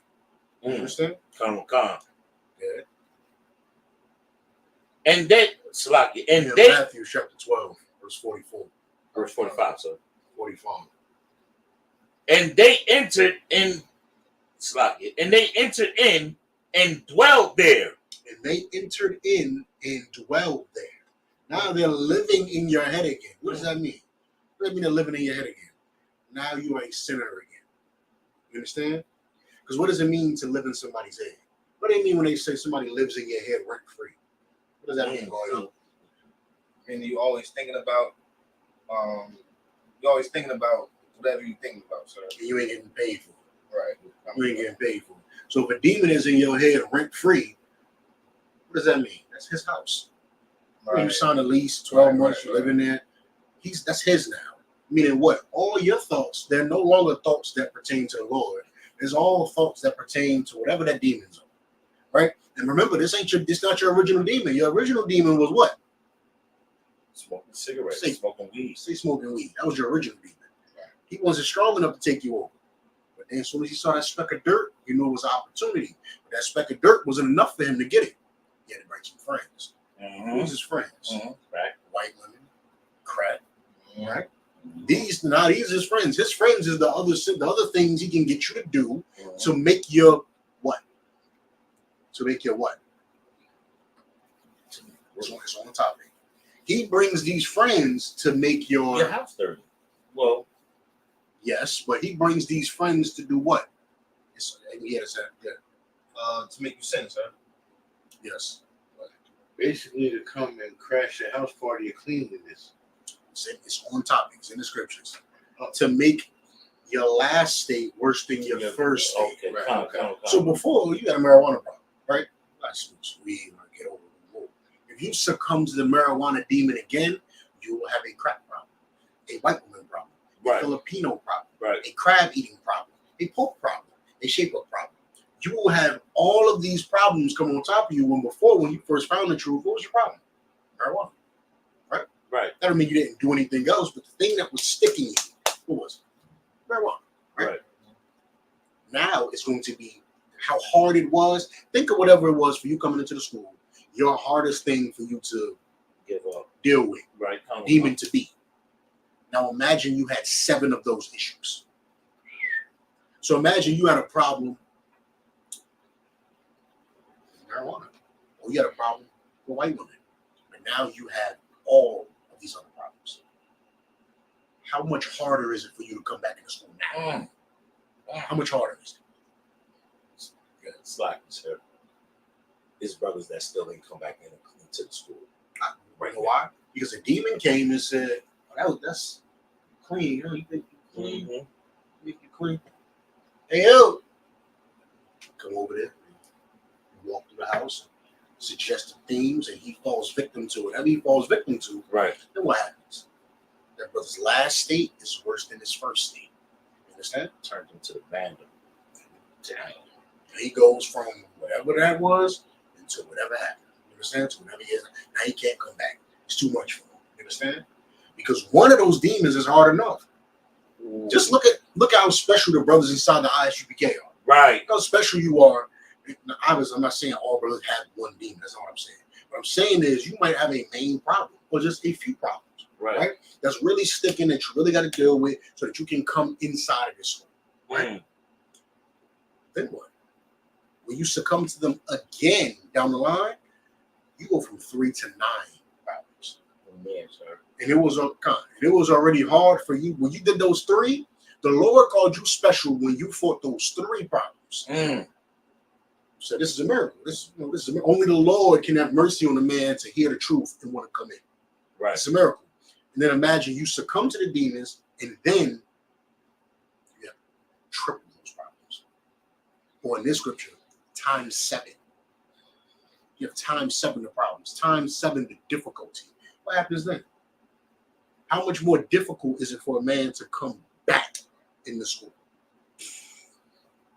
Which is why these clowns that take pride in splitting camps are disgusting. Right. And you know, this is how you know they're not in the truth. Because a demon gets you to leave the work of the Lord. That's what a demon does. So if you cats believe you're in the truth, that means you would have to go all the way back to the first thing y'all split from to find the truth. Because every time you split, you're succumbing to a demon and going somewhere else. You listen to something else to go somewhere else and have your problems multiply. You understand? Every time you split, either the thing you're coming from wasn't the truth, and now you're in the truth, or you wasn't the truth and you listen to a demon. You understand? But they think that we could just split because we've had differences. So we can just split and just do something else. I could just go over here and do this and do that. You understand? And I know you've seen it with the Sakari cats splitting recently. Splitting and then going over here. I'm going to do this. Well, I'm going to do that. Well, I'm going to be an individualite. You left because of a demon. And that means that you are not in the truth right now. And whatever the hell you came from wasn't in the truth because you split from GMS. And they wasn't ever in the truth because they split from here. That's right. You understand? Yeah. Stop here. If I may, sir, that right there. It's still morning. In the refrigerator. I mean, if it's not none in the refrigerator, it's water's in there. Sloppy, sir. Is that Christianity at its finest? Because we have different. Christianity has House of Pentecostal, Mary's Temple, and all these other different churches. So is that Christianity at its finest? Yeah, if Christians wasn't the truth, there wouldn't be over 700 denominations. Right, that's what I mean. There wouldn't be Baptist, Pentecostal, Jehovah's Witness, because all of them boil down to coming from Catholicism or Christianity. Right. So you cannot have all of these denominations. It's impossible. If you're in the truth, if what you're saying is the truth of God, the truth of the Bible, you know how to get people salvation. If that was the truth, that means you would not be able to split from whatever you split from. Right. Because that means that was the truth. And whatever you're doing now is garbage. You understand? And then when you trace it all the way back, as you know, the apostles in the New Testament was called the first Christians. Right. So all you got to do is go back to, if that's the first Christians, and y'all created Christianity off of that, where the apostles come from? The apostles following Jesus Christ. You understand? And if you're not doing that. If you're not following that doctrine to the exact T, which is why ISUPK never loses, because if you're not following that to an exact T, you're following the demon. So when he said the truth shall come back in this earth, and it was established in 1969, if you ever left and did something different, you left the truth. You understand? Colonel Khan. You want me to finish this out, sir? Yeah, finish that right quick. Colonel Khan. Verse 45, middle of the verse. And they entered in and dwelled there. And the last state of that man is worse than the first. The last state, meaning the reason why you don't see a lot of brothers when they leave the truth, the reason why you don't see them come back is because that last state is worse than that first state. You understand? Meaning the original state that they came in, like, was trying to adversaries. The reason why you don't see him is because that brother is dealing with a multitude more problems that we just covered. So the fact that he came in the first time is a miracle. For him to come a second time, I mean, how much more of a miracle would that need to be? Right. You understand? Yeah. Even so shall it be also unto this wicked generation. That's going to happen a lot in the last days. That's what he said. You mean Matthew 10 and 34? That's going to happen a lot in these times. In these times, this wicked generation, you're going to have a lot of people splitting because it happened before. You understand? It happened in Christ's time, where they all had splits. Christ was the truth. Do you think there wasn't other people? John was not in the truth. You understand? When Christ came, John was supposed to stop. John did not stop. At that moment, John left the truth. You John understand? the Baptist. John the Baptist. Come You understand? At that moment, John left the truth because when Christ came, John is supposed to stop. He said, how am I supposed to baptize you? Etc., etc. He said, let it be so for now. Just baptize me so that people can see the passing of the torch pretty much. Right. And what did he do? Continue to baptize and continue to preach and teach, not under Jesus Christ, not under Yahushua. You understand? Right. He didn't do it under him. So at that moment that he decided, I'm going to continue doing my own thing, he left the truth. You understand? Right. Right then and there, he left the truth. Matthew 10 and 34. It's the book of Matthew, chapter 10, verse 34. Think not that I have come to send peace on earth. Think not that I am come to send peace. Why would I bring this up? Because knowing that demons is real is one thing. But do you know that the only way you stay away from your demons, you stay in the spirit of Christ, is by continuously fighting your demons? And that is such a foreign, I know, because all of y'all have been around the truth for such a long time. You might think it's really no time at all, but for a long time compared to somebody that's fresh in the world, you've been around the truth a while, so you might lose sight of the average man in the world does not know how to fight anything internally, anything mentally, any type of spiritual warfare. He knows nothing about any of that. You understand that? Right. He doesn't know any of it. All he knows is I'm going to do what I want to do. You understand? I want to do what I want to do. And when he gets aggressive and harms people, people think that's him fighting. He's a warrior. He's not a warrior. He's not a soldier. That is undisciplined. You understand? Doing something the Lord said don't do is undisciplined. But people in the world will view him as what? He's a soldier. Which is why we say what? That brother is a soldier without a fight. You understand? Mm-hmm. He's misdirected. He wants to fight something, but all he's doing is fighting in vain. You understand? Christ said, I did not come to send peace. Meaning if you were going to come serve Christ, you're not coming in here to be at peace. You're coming in here for war. Right. You understand? You're coming in here for war, and the first war is the mirror. It's not you going outside saying, you're a sinner, you're a sinner, you're a sinner, you're a sinner. None of you get salvation like the purple. Like the purple people eaters. You understand? You don't go out there and say, you're a sinner, you're a sinner, you're a sinner. You're never going to make it. None of you are going to make it. Just that you don't do that. Right. You understand? The first thing you do is you go in that goddamn mirror. You do what? To become a trooper, you do what? 90 days of self-reflection. 90 days of how to fix me. What does Christ say? Before you get the beam out of your brother's eye, get the mote out of your own eye. You do 90 days of self-reflection. 90 days of self-reflection inside of a mirror, and you change yourself. You sweep, you mop, you pine saw, you brush down the porcelain and the tiles, you air freshener, you open the windows, you do all that. You understand? That's what you're doing to your mind over those 90 days. Right. You understand? And you have to continuously do that. Continuously. And that's what you're doing when you are at war. It is not peace for you to do that. Because for you to do that, you have to do what? Cut family members off. Cut friends off. Stop talking to certain people. You understand? Women are going to leave you. You understand? Children are going to leave you. You understand? Understand, Sarmakim, if y'all are privileged enough to come in here for 20 years, you come in here for 20 years, you have a son, your son turned 16, 17, right? And you want him to come into the truth, and you want him to, he might just straight up go a different route. You understand that, right? You can come in here, serve the Lord, Raise your son to serve the Lord, and your son might say, I like what my friends is doing more than what my dad is doing. You understand? You might say, I like what my friends is on TikTok. My friends is not TikTok. I meant to say, my friends is on Twitch, right? Playing video games all day, streaming, doing this, going to the Paris Olympics. You understand? Right. You know, say, I want money. I gotta get money. I gotta get money. What are you talking about, Dad? I gotta get money. And he might go get money. You understand? He might not come serve the Lord. You understand that? That's war. Right. So your son is supposed to take up the mantle after you, but instead you are spiritually fighting this man every time you see him. This young brother, every time you see him, you and his spirit are at war. You're looking at a mirror. You're looking at you. Probably got your face. But every time y'all are together, you are at war because your son is a sinner who serves Satan. He serves the white man.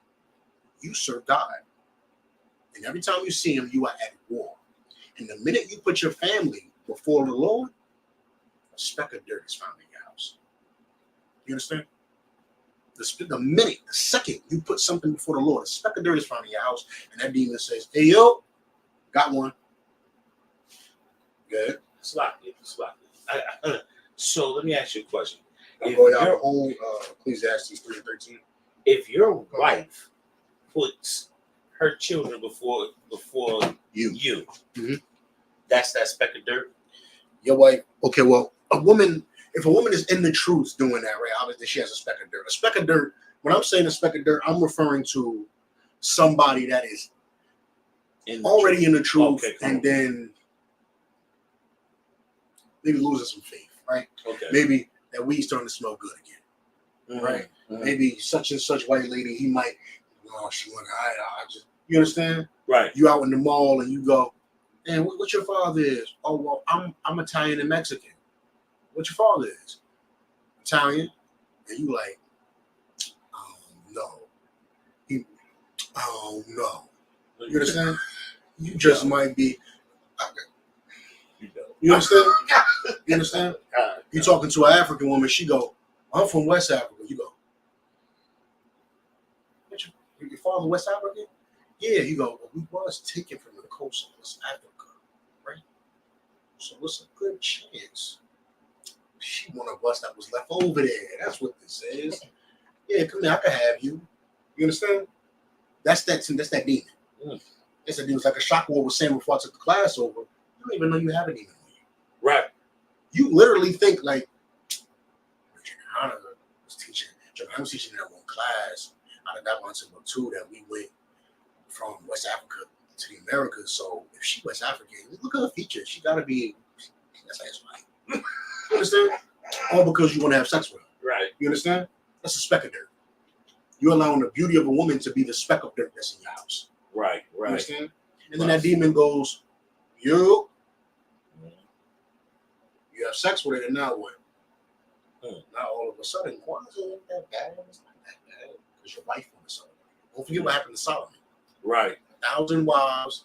One of the greatest kings we had in Israel. He fell because he wanted Japanese women, Chinese women. He wanted to do that. You understand? Right. So you start putting Buddha statues up. You start putting Christmas trees up. You understand? Well, Slaki, if I do have a question. This question is from last week. It's kind of a little bit off topic, but it's on topic in a sense. Shalom, this is young man George. My question. Is this a question from the chat today? This is the chat that he re-put.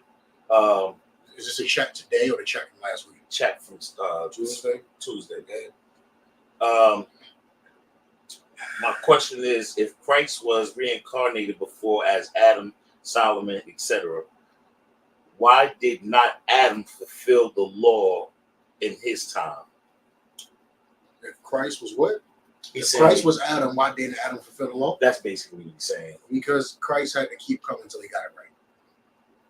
Which is the power of following him, because he knows how hard it is. You understand? And then when he finally got it right, where did he come from? The middle of the projects. What was all around him? Crack, gangs, murder, and all types of sinful opportunity was all around him when he did it perfect. You understand? Right. So he was Adam. He was Melchizedek. He was Solomon. He was Isaac. I just said, and that's good you brought that up. So I just said what? Solomon had 1,000 wives. And what did he fall to? Right. Women. What did Adam fall to? A woman. Right. You understand? Melchizedek, it doesn't tell us why he wasn't absolutely perfect, but obviously he was not absolutely perfect. Melchizedek was in Genesis, he's the Prince of Peace. It's like, you understand? Right. He wasn't perfect. No. If he was perfect, that would be the salvation. Christ is perfect. Christ was perfect. Melchizedek was. Adam was not perfect. See, the only reason why you question that is because we know what Adam did. Right. We know what Solomon did. Right. Right. You don't have a sin that Isaac did, but Isaac was not perfect. It don't say what Isaac did in the scriptures. You understand? Right. It was not perfect. Christ was perfect. Come.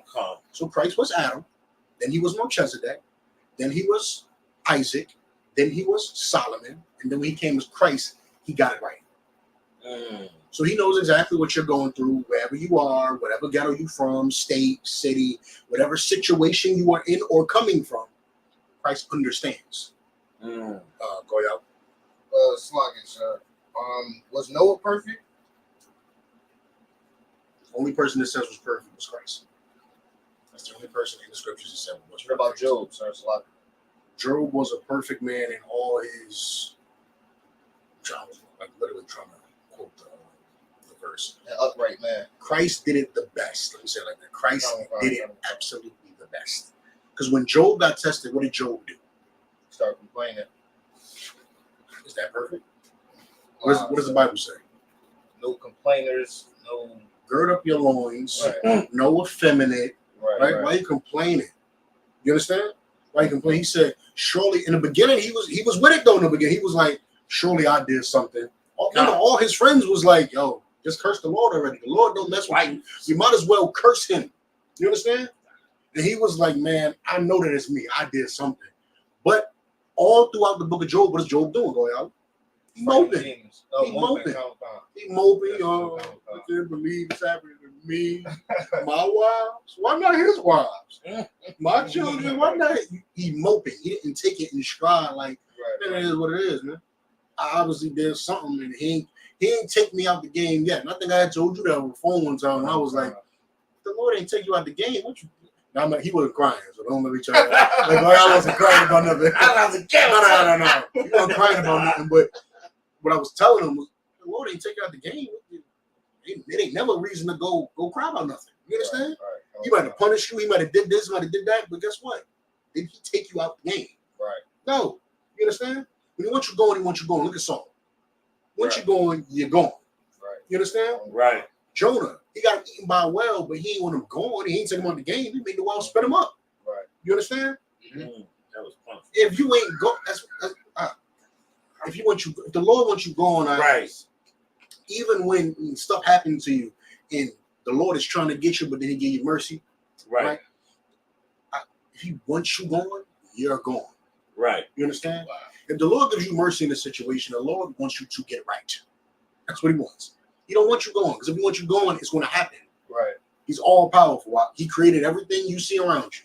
He's responsible for all this. He can't take little old you out the game. He done brought you back. You don't even know how many times, because He got the power to wipe your goddamn memory. He can't take you out the game when He wants. You understand? He can't do that. He can.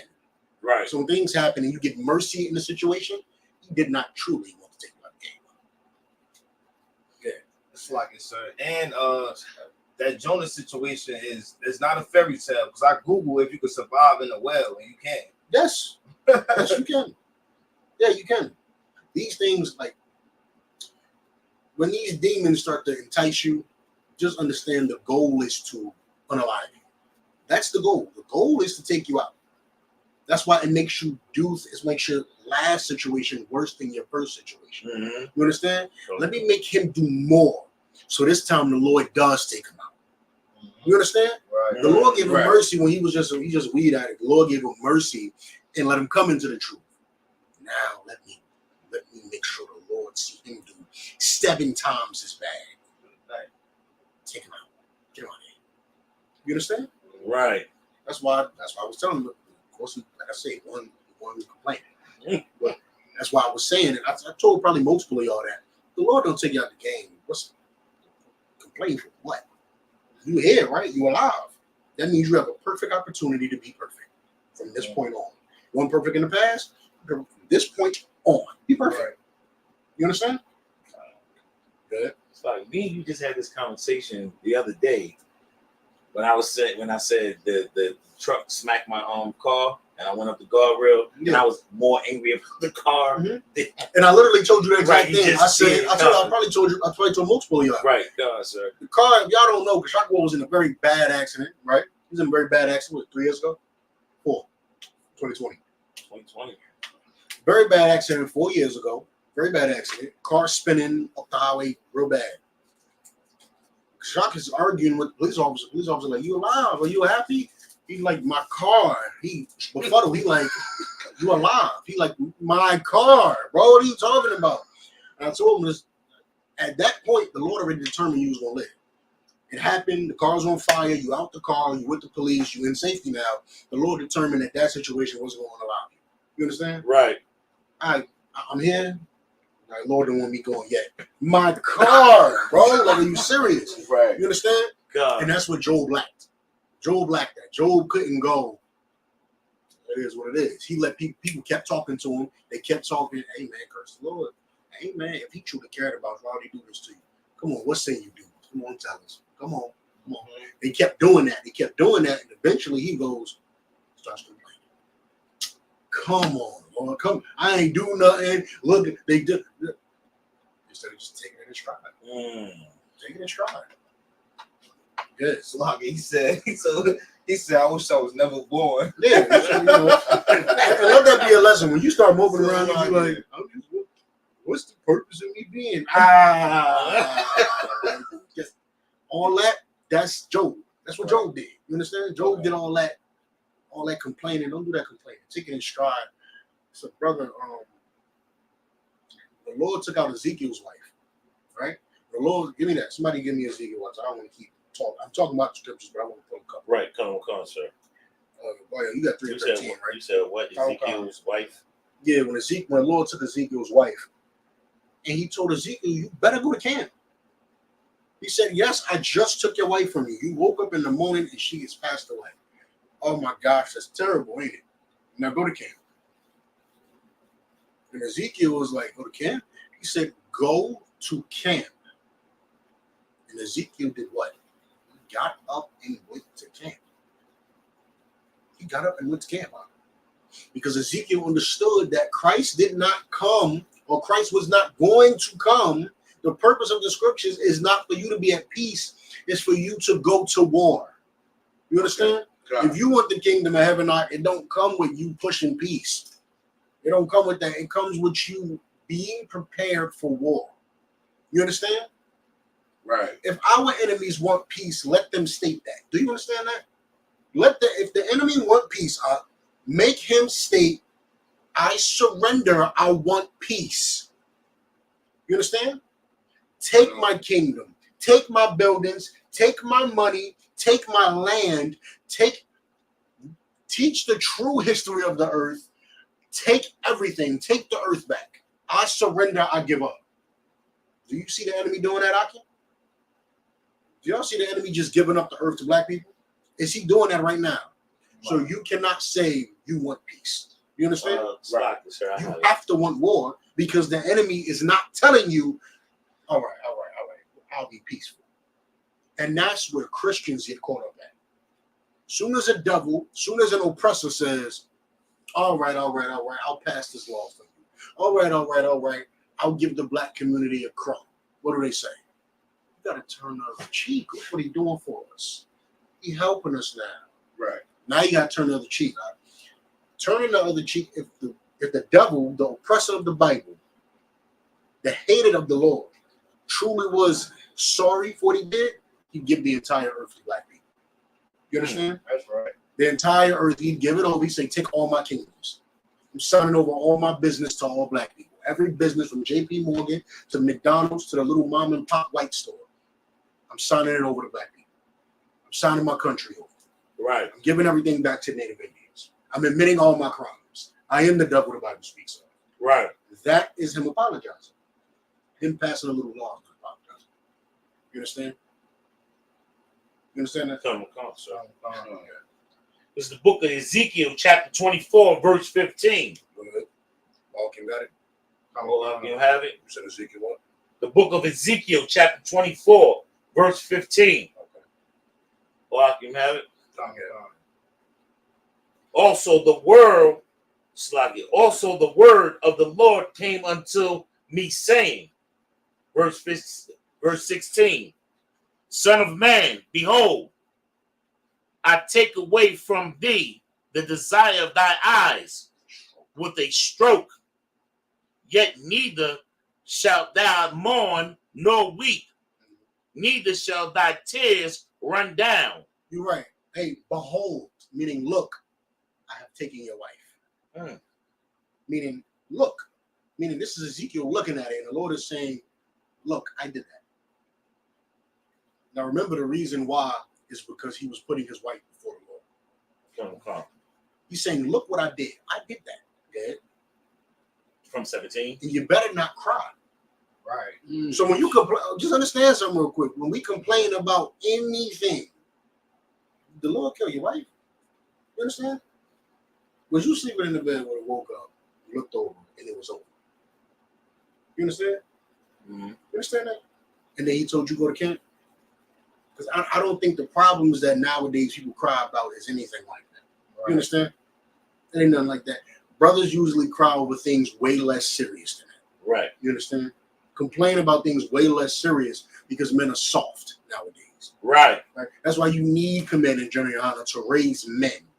You understand? There's a time you could be mournful to certain things, but men mourn far too much nowadays. Right. Everything is a damn problem. Everything is something to cry about. Everything is a goddamn issue. You understand? But it's really not. Right. Okay. Verse 17. He told him, don't you dare cry, okay? Forbear to cry. Make no mourning for the dead. Meaning, remember the scripture said there's a time for mourning, right?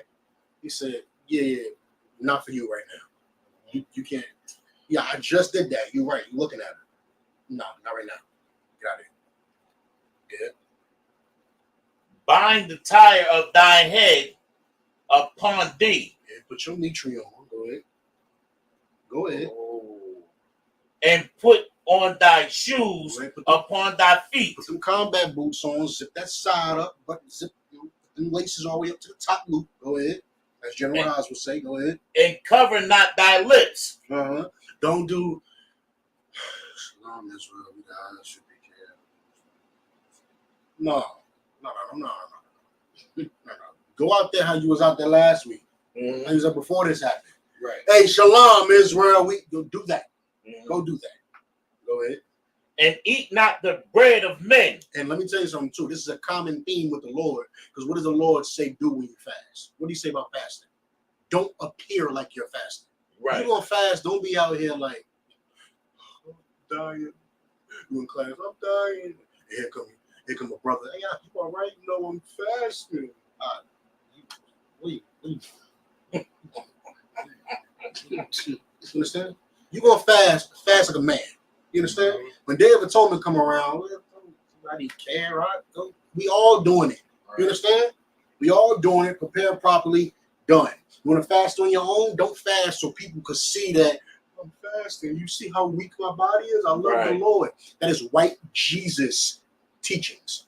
That stringy hair, spaghetti hair, toga wearing white Jesus teachings. That's why they teach you as a panhandler. You understand? He begs, and now he can't fast without looking all weak. They teach a weak Jesus. You understand that? Right. That's why if Christ is a nigga, it's terrible. It's all bad because now Christ is the brother who going to witness headshots and keep it trucking. You understand? He's the brother that's going to witness his whole family turn against him for coming in the truth and keep it trucking. He's the brother that's going to lose people. It's called survivor's guilt, like Jeremiah Hyman told. He's the brother that's going to lose people close to him and that's not so close to him. He going to keep it trucking. He going to have to go get some covers off some backs. He going to keep it trucking. You understand? Right. That's Christ. That can't be Christ. Because if that's Christ, that's a problem when niggas follow Christ. If a black man follow a Christ that's like that, that is a problem. You understand? If that's the Christ that the Bible is saying be like, that's a problem. Because then you're not going to be a slave to a white man because you can't. Right. You cannot be a slave and act like Christ. It's impossible. You understand? So Right. nigga Christ is like that. That is an issue. That's why they tell you he is what? Pale, stringy hair, wears a toga. He begs on the corner for money. Because what do you think when you see somebody like that on the highway? $1 real quick. It's crazy, bro. You don't show you don't show him respect, do you? You don't look at him like that is a great man.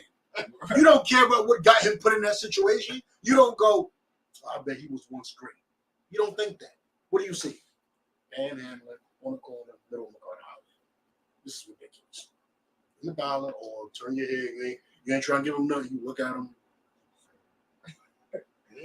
Standing there by your window, shaking the cup. And you waiting for that light to turn green right there. Right. Hurry up, turn green, please, bro. You don't show him respect. You know what I'm saying?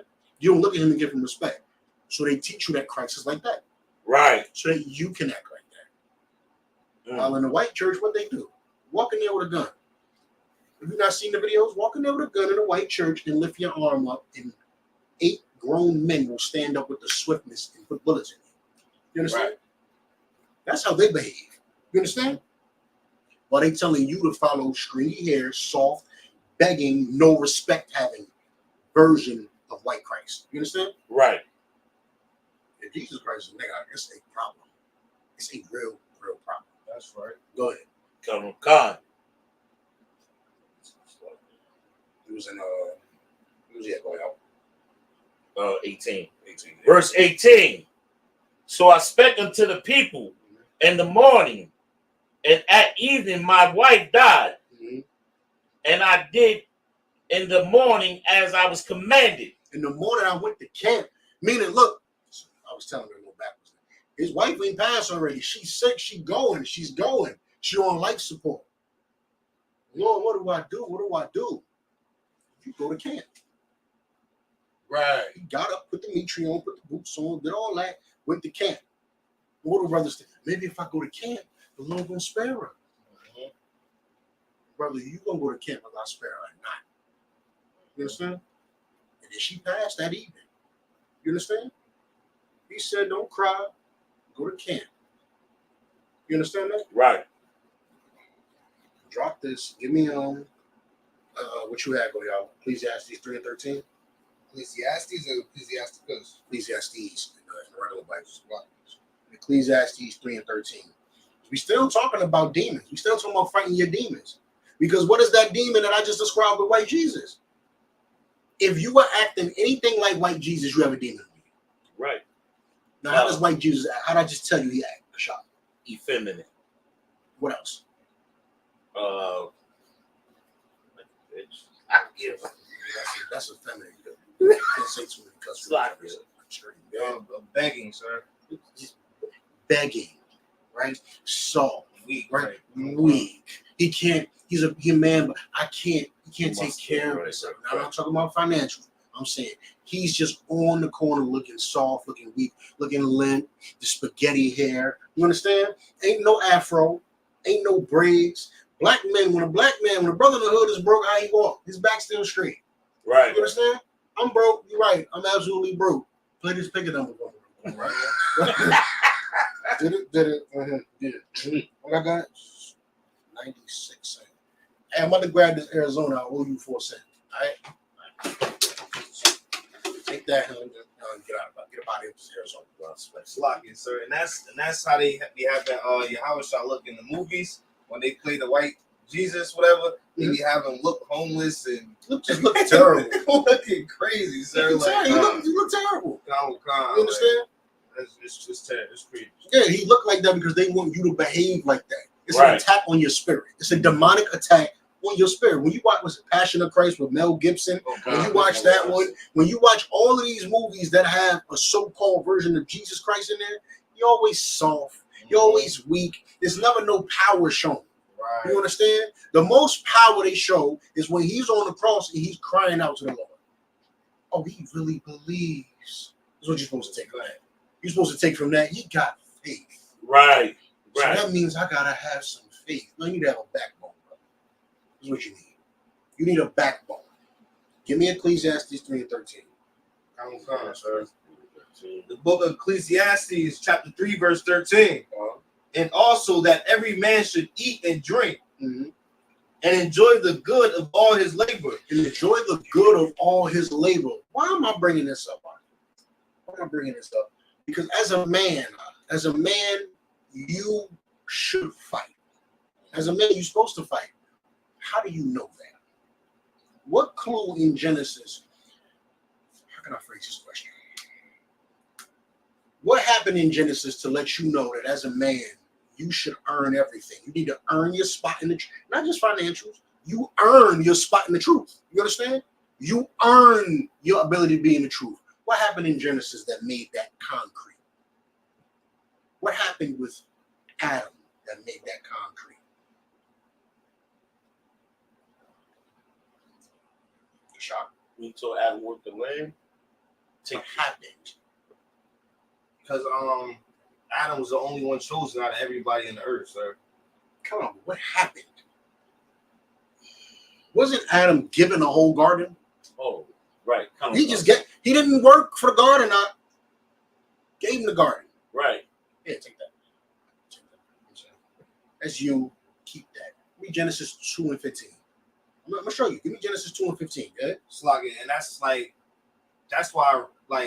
the scripture just said, that's why when you work for something, you should enjoy the labor, because that's why I brought that up. Because when you was given something, it's like I don't care about it. Right. Because I was given something. Gave him the garden to eat. Like a snotty nosed rich kid. Like what's the garden to eat? Israel. Right. Gave him the garden to eat. You ain't now mind you, what happened in Exodus? What happened when we fled from the Egyptians? We had to beat the Hittites out the land, the Amorites out the land. We had to go and get it. Right. And then what did we do after we got it though? We honored it. Right. We was like, oh, we had to work for this. Whoa. I had to go and slave for this. I had to slay my enemies so that this land can belong to me. I value this land now. You understand? I now value the land that I got, because what did he do with Adam? Gave Adam the garden. He gave it to him. He said, here you go. That's all you, bro. Just because you're my people, you're my son, this is yours. You understand? Gave it to him. And what I mean by son is that Adam is of that line, right? I'm not doing Christ's name. I want you to have this. This is yours. Boom. And what did Adam do? Listen to a woman. You understand? He didn't stay steadfast in what the Lord told him to do. The Lord gave them both instructions. And he listened to the woman over the Lord. Right. So from then forth, that's when it said, in the sweat of your face. Give me Genesis 2:15. This is the book of Genesis, chapter 2, verse 15. And the Lord God took the man and put him into the Garden of Eden to dress it and to keep it. Verse 16. Give me Genesis 3:19. Put him in the Garden of Eden. He didn't put Adam in there and say, win this battle royale and you shall get the Garden of Eden. This is the book of Genesis, chapter 3, verse 19. He said, keep it and dress it. What does dress it mean? Make it look nice. Keep it. Right. Yo, this is yours. Just make sure you maintain it, and this is yours. Right. What does maintain it mean? Follow my laws in that land. You understand? Right. Follow my laws in that land. Make my land look good. I mean, on the seventh, what was the law? On the seventh year, don't plant. Let the soil regenerate. Right. Do that. Don't eat this animal. Don't do this. Right. Don't do that, but do this. As long as you just keep it. That's it. Right. And dress it. Make it beautiful. Right. Yeah. This is the book of Genesis, chapter 3, verse 19.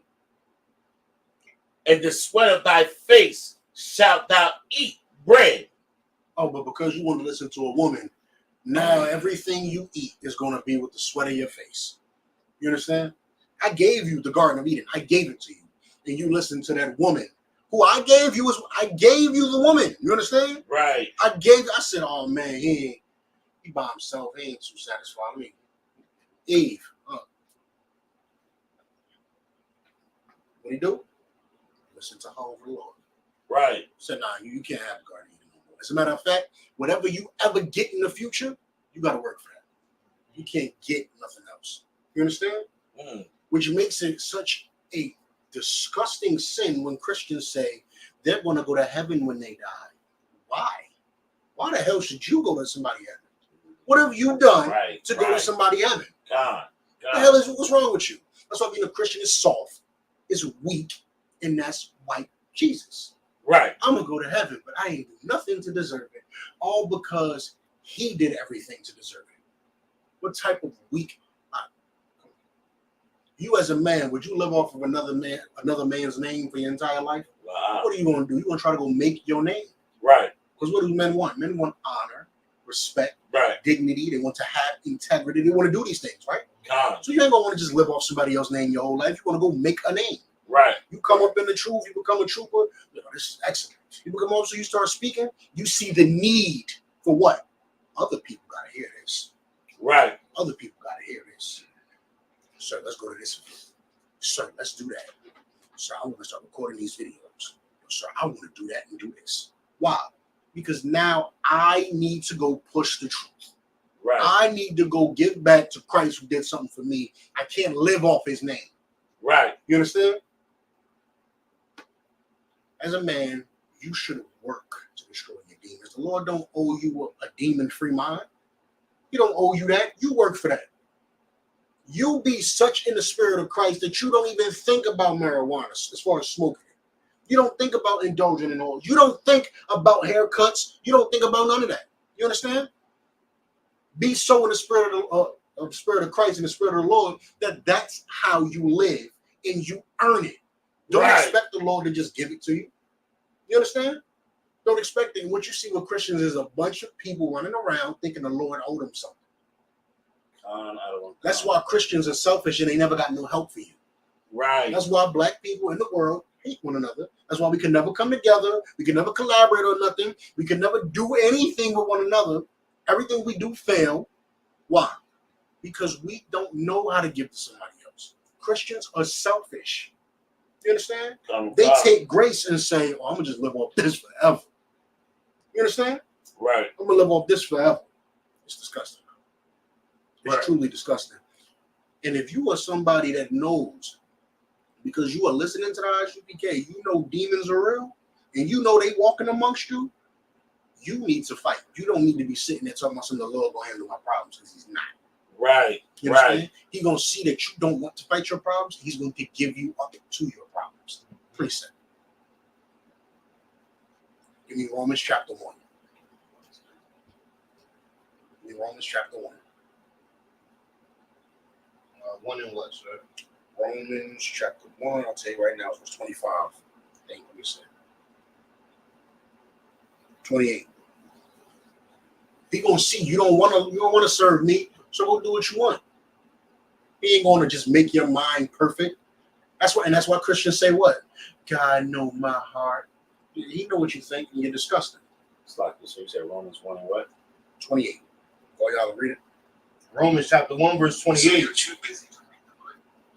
And even as they did not like to retain God in their knowledge, God gave them over to a reprobate mind. Reprobate meaning a rebellious mind.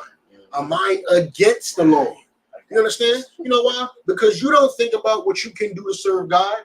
You don't think how you can magnify your king. You thinking that I'm going to live off of grace forever.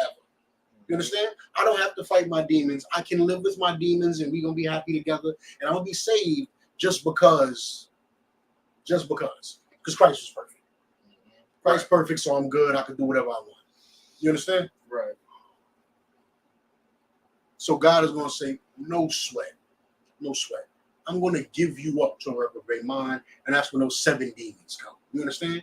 Right. That's when they come and start housing you. Because you didn't want to keep the spirit of Christ in your clean house, so 7 demons are going to come in and dirty your house. Your house to the vandals, sir. Yeah.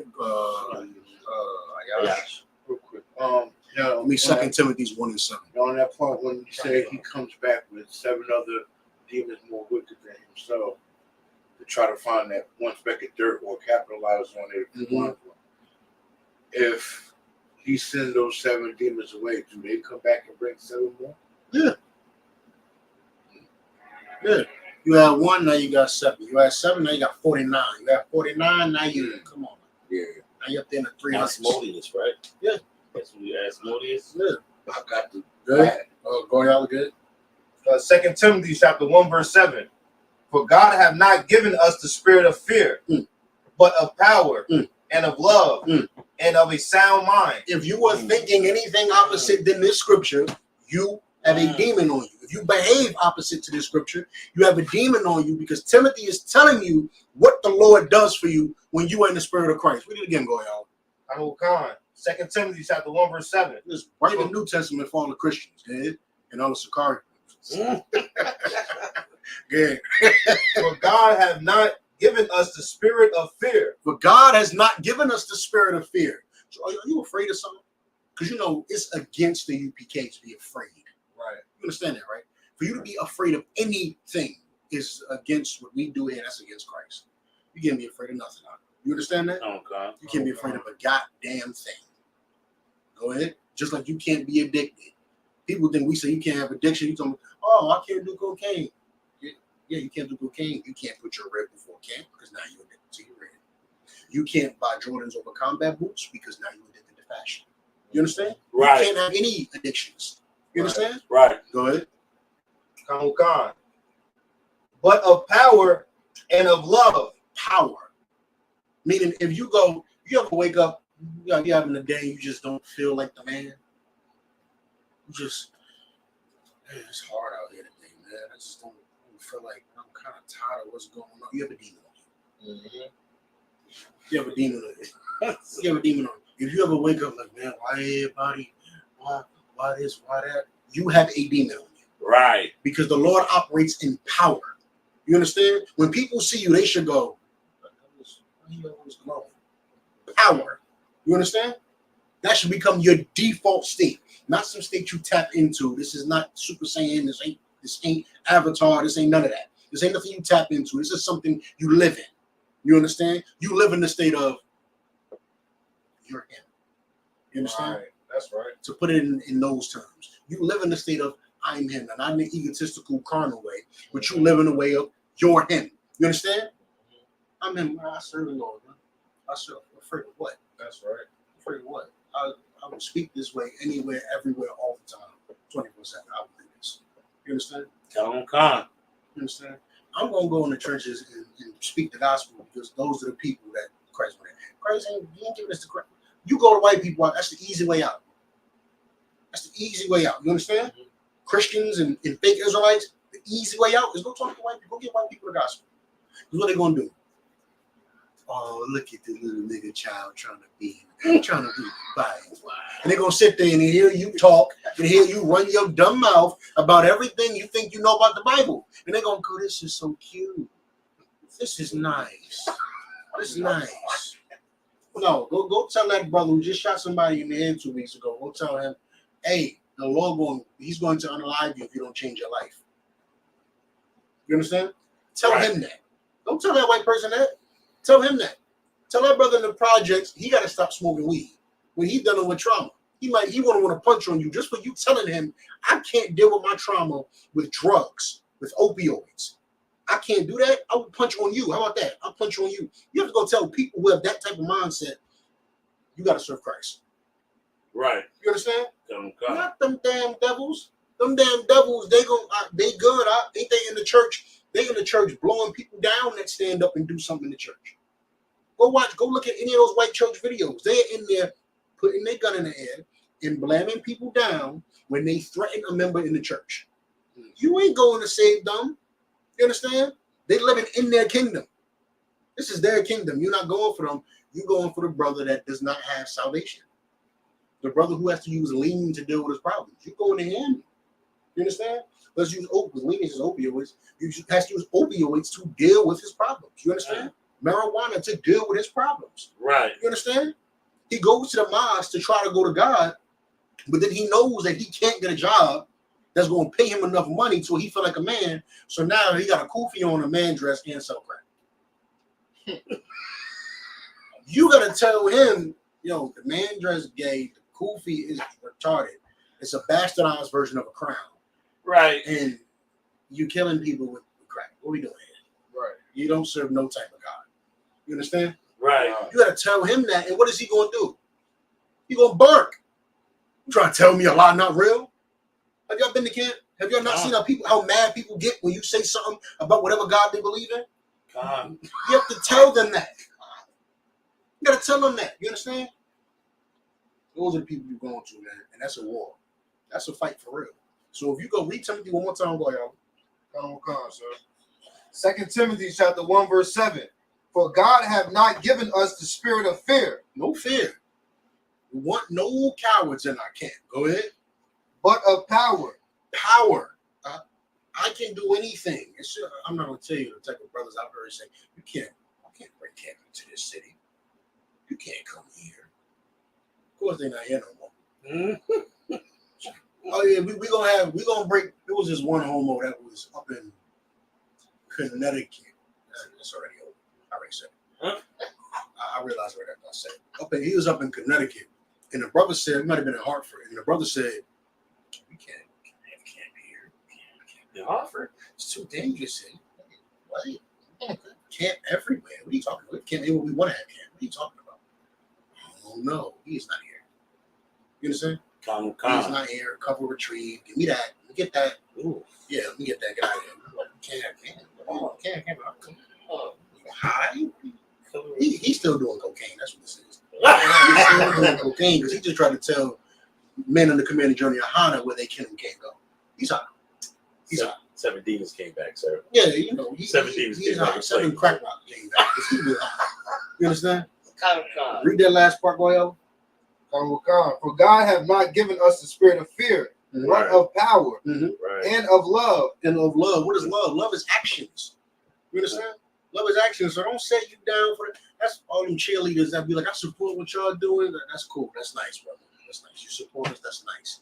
Stop eating pork, shrimp, crab, and lobster. Come in here. We need more brothers who are serious about the Lord to come inside and do the work of the Lord. So you cats that be online talking about some, and what you'll notice, right, Akim, is our families, right?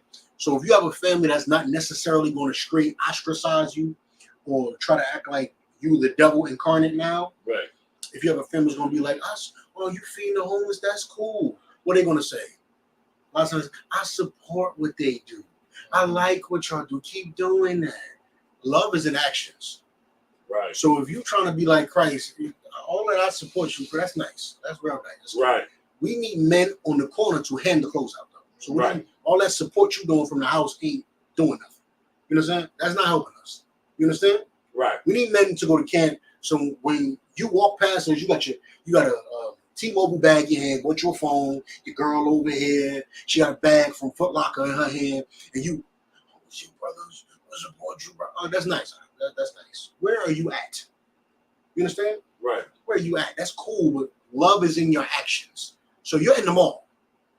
You see us for 5 seconds, I support you, and you walk off. Love is in your actions, what you do. You understand? Right. So if you don't do those things that I just described, I mean, you have demons on you. I'm going to say it straight like that. If you are not paying tithes to the UPK, following laws, statutes, and commandments under command and general order, you have demons on you. That's right. That's what he just said. Love is actions. The actions the Lord cares about is laws, statutes, and commandments. Right. Right. All right. Give me 1 John 4:1. It's my last scripture.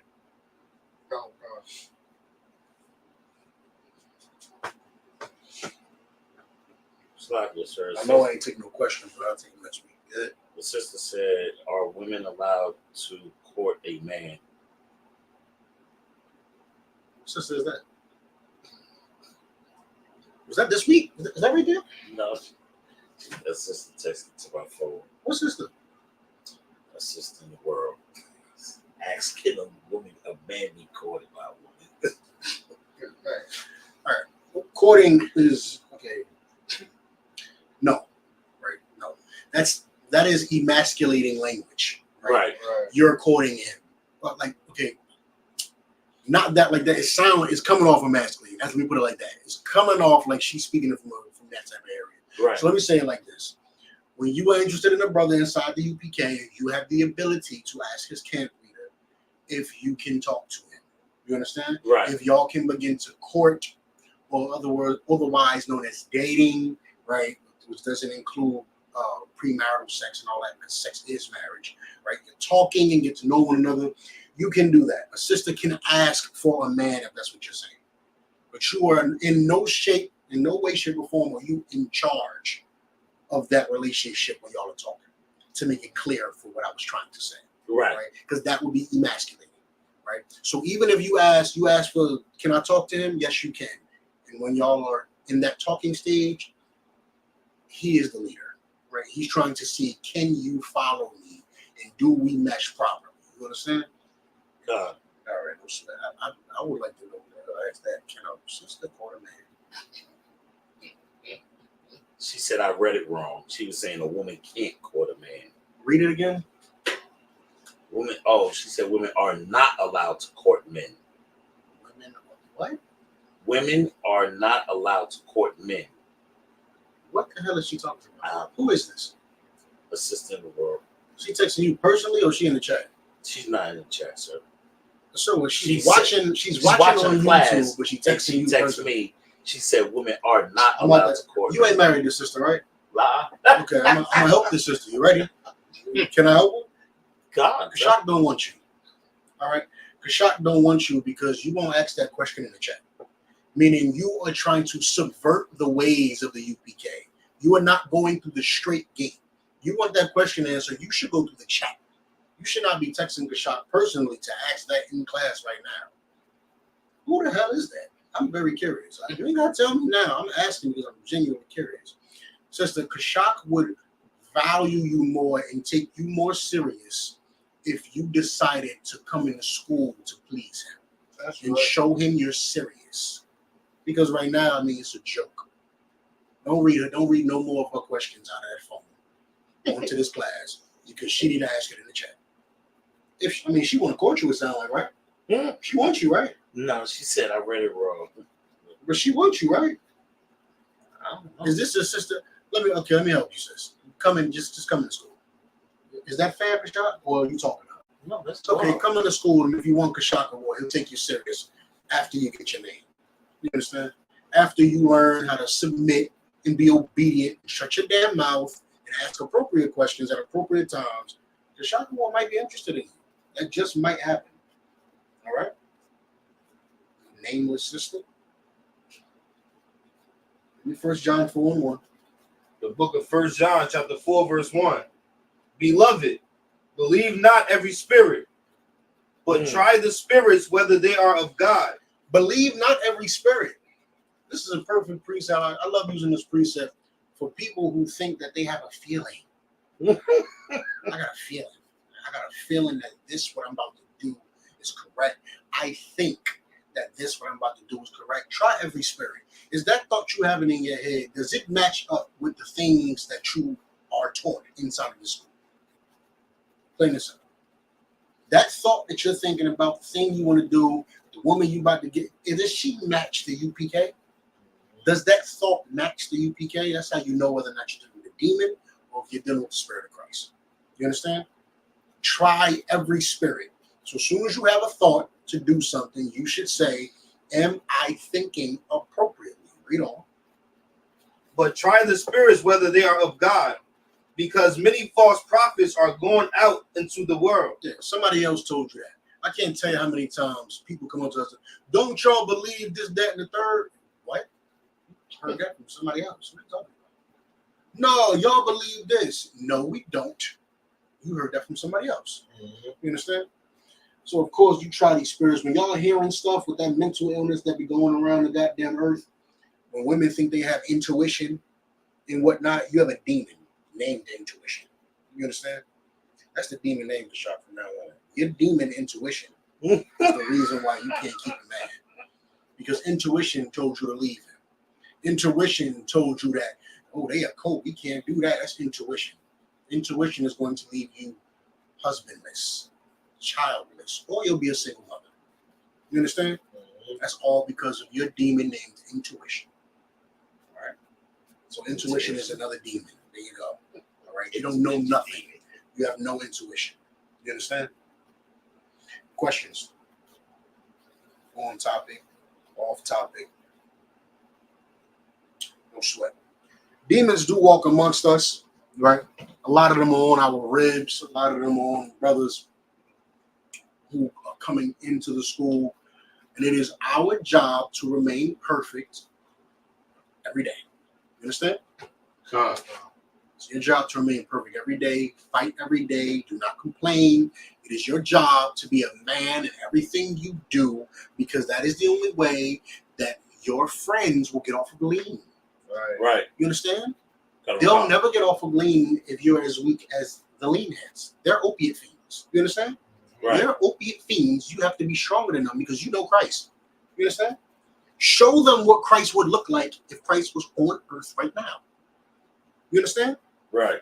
Christ was so powerful that people wanted to touch the bottom of his garment because they knew just off of his glow, if I can touch his garment, right, it'll fix my scoliosis. It'll fix my blind eye. You understand? Mm-hmm. I know that man has power. I remember Kazak Amar from DC, he had posted a picture on Facebook one time. His sister wanted to take a picture with him, and she was like, I don't know you, but you look like you have power. So can I get this picture? Because you might be important. Right. You need to emanate power and importance. Right. You understand? And then all the people of the earth will say, I need to do what he's doing. You understand? All the blacks and Hispanics will go, I have to do what he's doing. Right. He emanates power. And never underestimate the strength you have by emanating power to another black man. Because all he desires power. He's meant to rule the earth. He does not have it. You don't think he's looking for power? Why do you think as soon as the white man say, I give you a job, why do you think he'll oppress black people immediately? Anything for what? More power. Right. More status. You understand? Anything for more power and more status. You understand? That's right. Show him true power. Right. And you'll have him following Christ. Go ahead. Right. Quick question, real quick. Can you explain? I was saying earlier, before you came in to the class, I was saying how you was explaining to me about if you're not facing new demons, that you're not stagnating. Right, you're stagnating. Yeah, That's you should get explain new that real demons. quick about the show. Right. You a trooper and you struggling with marijuana. What does that mean? Struggling with marijuana. It's a demon to me, right? Right. You need to elevate. Go another level. Get new demons. Your demons you shouldn't have the same problems your whole tenure in the truth. You should beat certain things. You should beat down. Now, like Paul said, you're going to have a thorn. So you might have something that always tries to come back and get you. But the ailments that you have in your spirit should get healed by the Spirit of Christ. Right. By you continuously following the law, statutes, and commandments and making a constant effort to be a new man, a better man, a perfect man every damn day, you should heal the ailments. I remember when all white women started to look like beasts to me. Not with them were particularly like super attractive, nothing like that. But I remember when they all started looking like a beast, like, yeah, no, I wouldn't eat. Right, that's right. You know what I'm saying? That's a demon. To want something that the Lord does not want is a demon. Do you understand that? You understand that, Aki? Right. Because there's a fence and you can't straddle it. So either you're with the Lord or you're against the Lord. If the Lord said you can't sleep with white women, then you should be attracted to black women. You understand? If you were looking at white women and going, I'll settle for it. I'll settle for one of these nigga naps. You understand? Right. I guess, but damn, I wish I had such and such. And you have demons on you. You understand? Right. You have demons on you because your mind is not like the Lord. The Lord is never wrong. So when the ISUPK says black women are the most beautiful women, I was about to say, I hate to tell you this, but I love to tell you this. It's not an opinion, it's a fact. Right. Black and Hispanic women are the most beautiful women because the Lord said so. They are. You understand? It's not an opinion. You understand? Right. You can have an opinion about one woman looking better than the other, but the Lord said you can only be with them. And they are 12 flavors. And these are the best women on earth. If he said these are the best women on earth, these are the best women on earth. Right. Who the hell are you to say, well, she get on my nerves, so I need to go get me an Asian woman? I mean, I hate to tell you, you just, one, you're looking in the wrong place. Two, you ain't the right type of man. You understand? Right. That's it. If you have an ain't black woman, You got her in the wrong place, and you ain't the right man. You understand? Right. Or you wasn't the right man when you got her. You understand? Right. That's the truth of the matter. Because the Lord said she's the best woman on earth. God, who the hell are you to tell him no, it's Asians? No, it's the white women. I'm telling you. Passport girls, I'm telling you. No, it's black and Hispanic women. Right. Why do you think the media and your oppressor, our oppressor, spends so much time trying to beat them down? Right. Because if you let them shine, what are they? The greatest thing on earth. Right. And then what? Now you're looking at all the white models like what? They look better than what's the name from Dollar Pop? I mean, they putting her on Victoria's Secret, but I mean, she don't look better than what's the name? You understand? And now what? Now you're not loving on white people. Now you're not mesmerized by the thought of getting their women. You understand? Mm-hmm. It's all war tactics. Life is war. Demons is war. Everything about it is war. Christ came for war. You're going to serve Christ. You're going to fight your demons every day, and you're not going to complain. Understand that? Right. No sweat. That being said, you said the new demons, right? Get better. You understand? Get better. You got a problem with white women? Get over it. Demons, weed, get over it. Shape-ups, get over it. Unlawful food, get over it. Get better. Get more and more under your belt. You understand? Right. More. Be able to help more brothers with the more issues you get under your belt. You understand? Become seasoned. Oh, no, I mastered that. Oh, no, I mastered that. Oh, no, man. This is what you do. We do this and do that. Watch you get the same results. You understand? Right. That's why we honor the men above us. That's why we love the men that's above us, because what? They got that demon under the belt. Right. They got a badge right there. They give them a little bad little pecks on these little. Got them badges right there. Bam, weed. Bam, white women. Bam, women in general. Bam, smoking. Bam, food. You understand? Right. You get badges. You get badges. You understand? No. And then you can help brothers with what? Your knowledge and your experience in that area. Right. You understand? Don't come. It was. That was an Israelite. Mudjum.